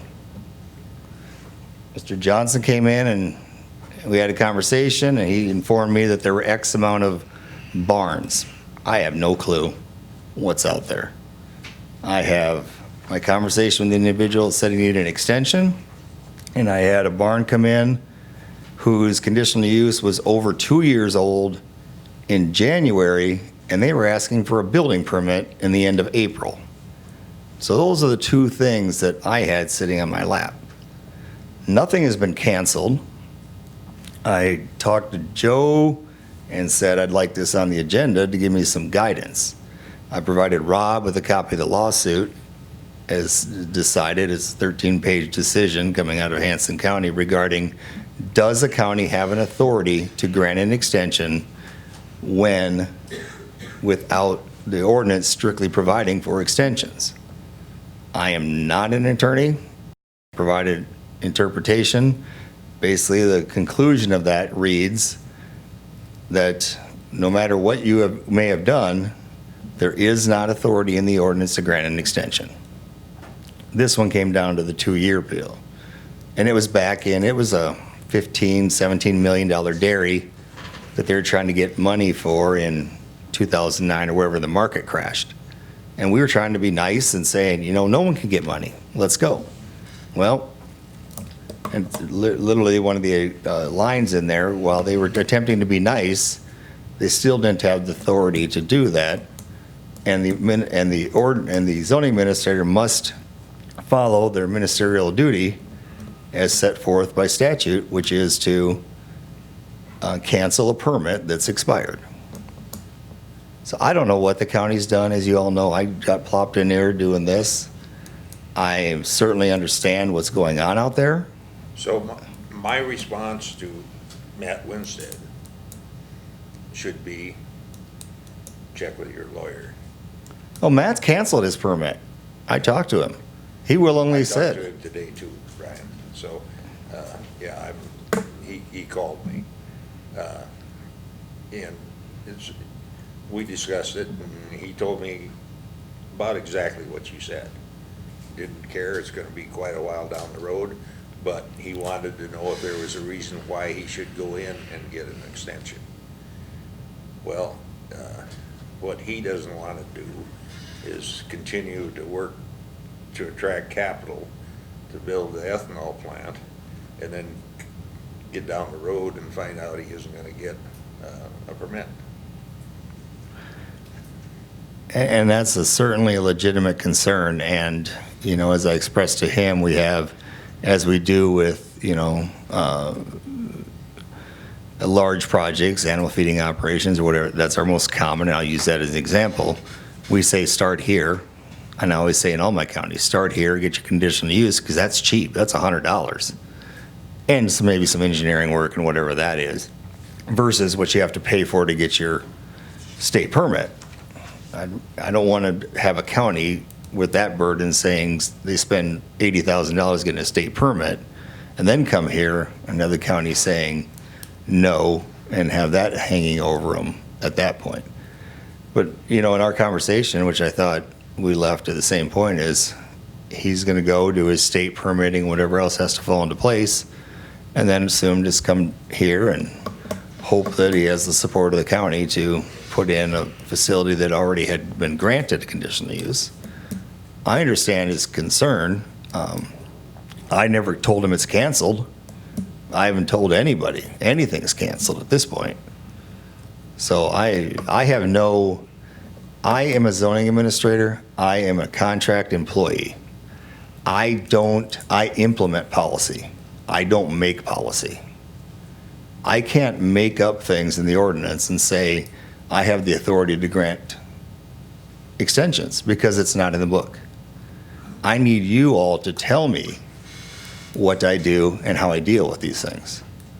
Yes, the roads have been closed. Yes, it's been an odd year. Yes, most of these people who got permits in November, December would be under construction, probably well under construction. All of them would be start March, April, I'm assuming. But it's been an odd year. And what do we do and how do we handle it?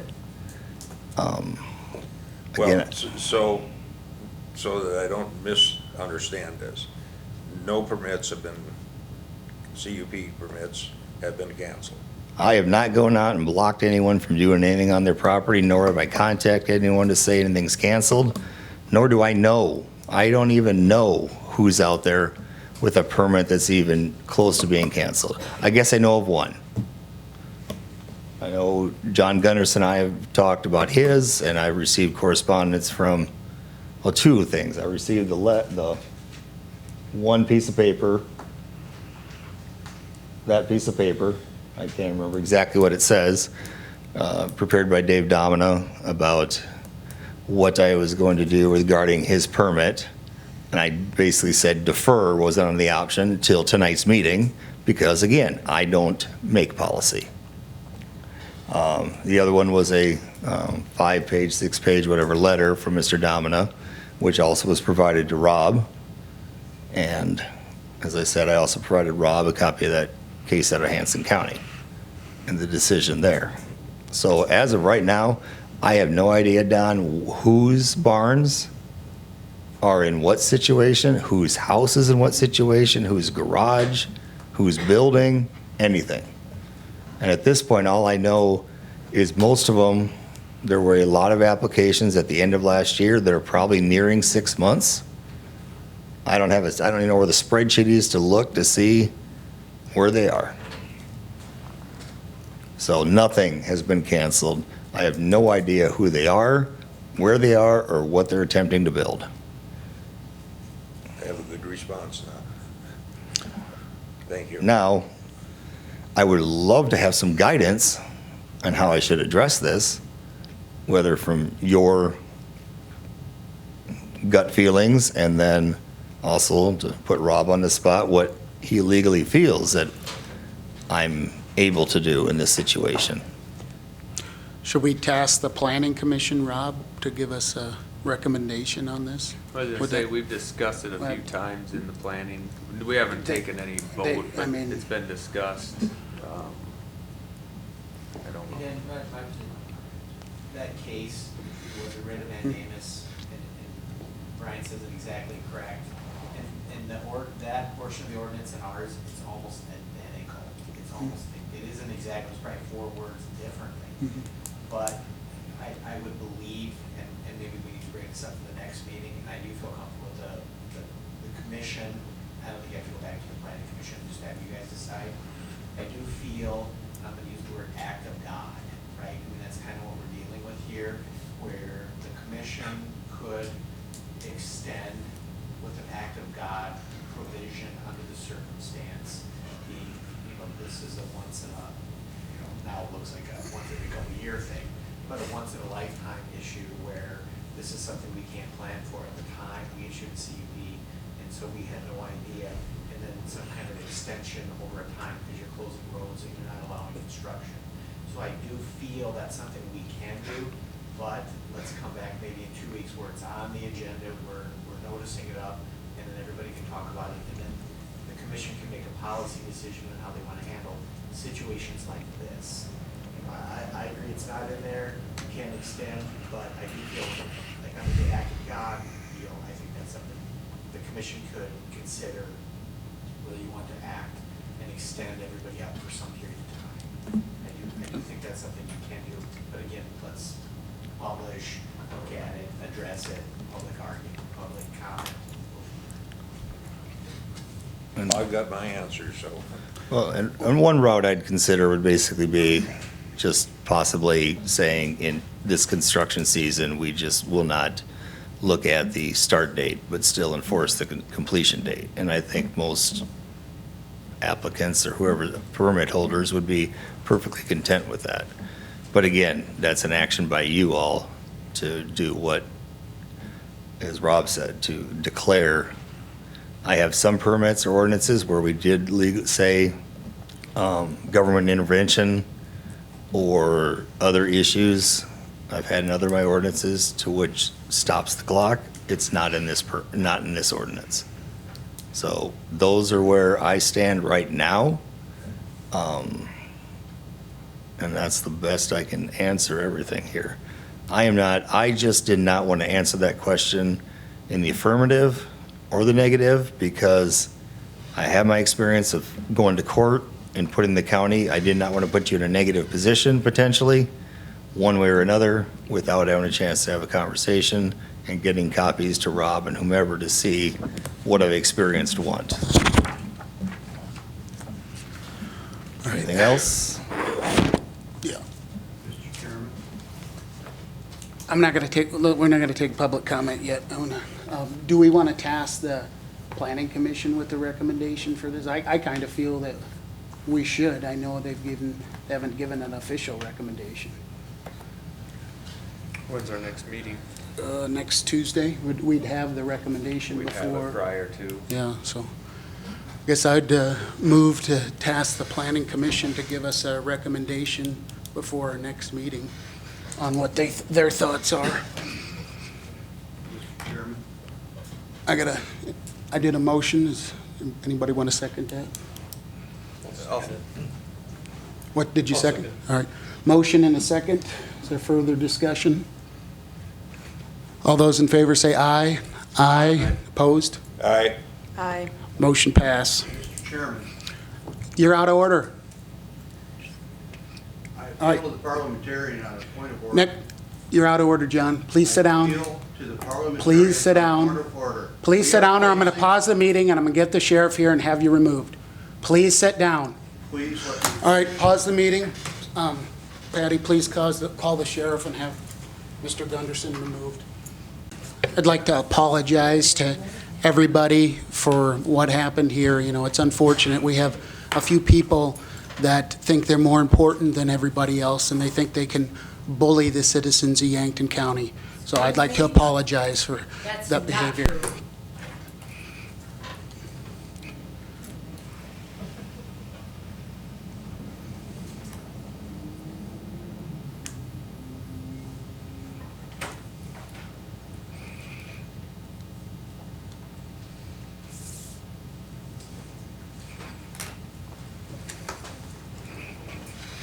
Okay, at this time, I'd like to bring this meeting back to order.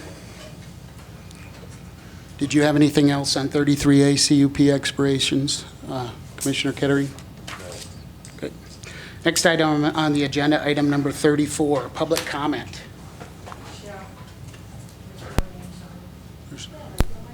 I think there's one name on there I saw.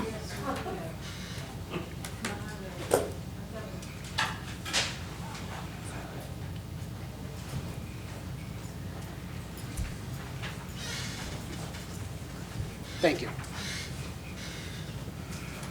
Patty Gramcow. Hello, my name is Patty 3 Gramco. minutes. I'm from Yankton County. With all this budget on the roads, I just want everybody to recall that, you know, that West Utica Road is 2 miles away from the Tabor Speedway, 306. So are you gonna fix it, or they can divert themselves, I mean, I guess a total of 4 miles and still get to Utica? It's a thought. Mike said to me at one point that the Tabor Road has a much better base. That's true, but it's also breaking up. So, you know, there's another little tidbit to put in there. Before, when I asked the commission about the money they receive for housing, I pretty much got laughed at, but I'm going to ask it again of this commission. The money that Yankton County gets for housing inmates or the jail, how much of that or any of that can we use to set aside for bridges? Is that a possibility? I know this is a listening session, but I guess I don't know. And I was wondering if that could be a source of setting aside money to meet your seed money that is necessary for bridges. Thank you. Thank you.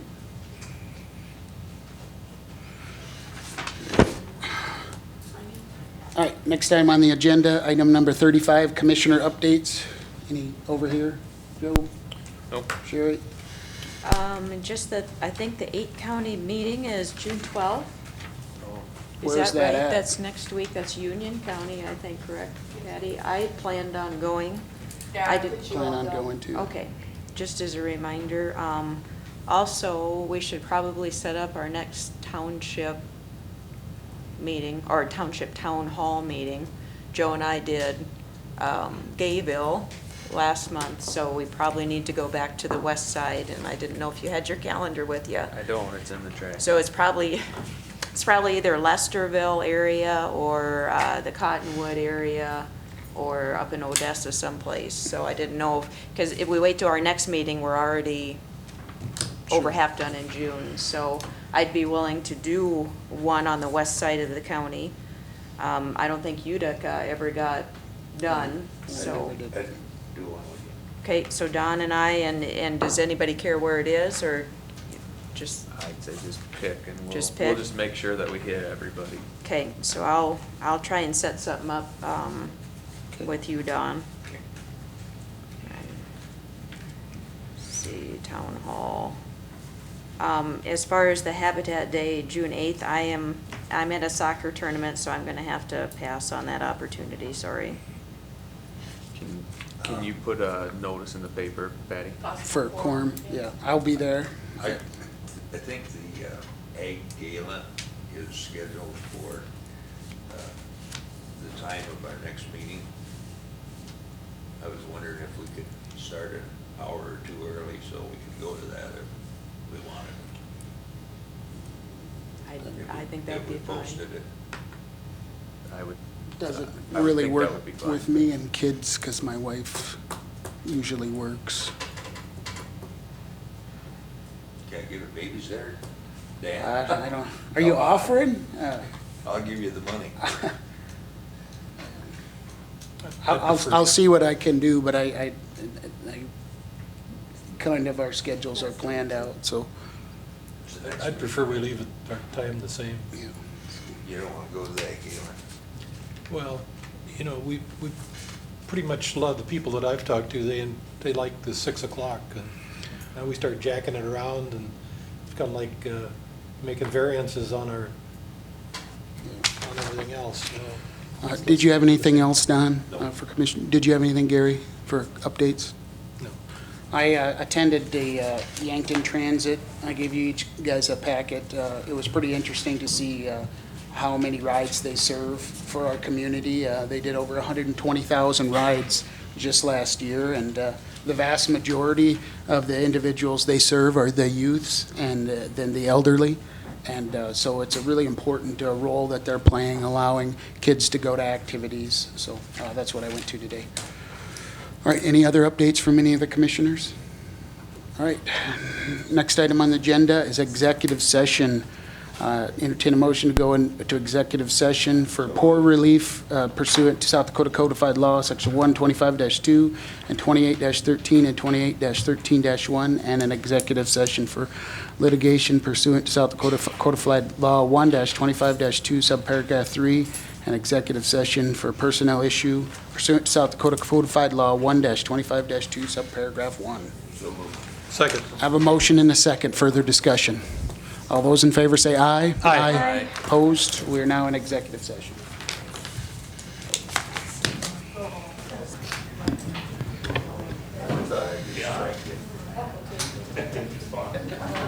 We're waiting for. Here.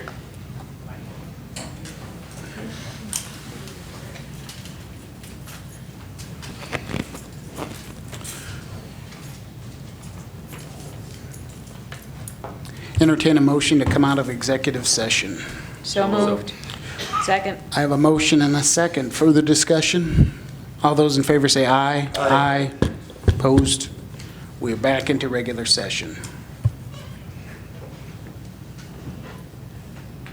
Oh, sorry. Move to take the following action for poor relief. Case 1, pay. Case 2, deny. Case 3, deny. Case 4, revisit. Second. I have a motion and a second. Further discussion? Roll call vote, please. Los, Yes. Beasley, Yes. Swenson, Yes. Kettering, Yes. Yes, motion pass. Next item on the agenda, items for next meeting. We're going to discuss minimum maintenance, no maintenance roads, where we're going to have the drainage complaint, correct? The next Yes. meeting? Yes. And then we're going to have a presentation on Beacon planning and zoning software. Is that correct? Yes. Is there anything else? CUP extensions. CUP extensions. I got something for the next meeting, and you're not going to like it.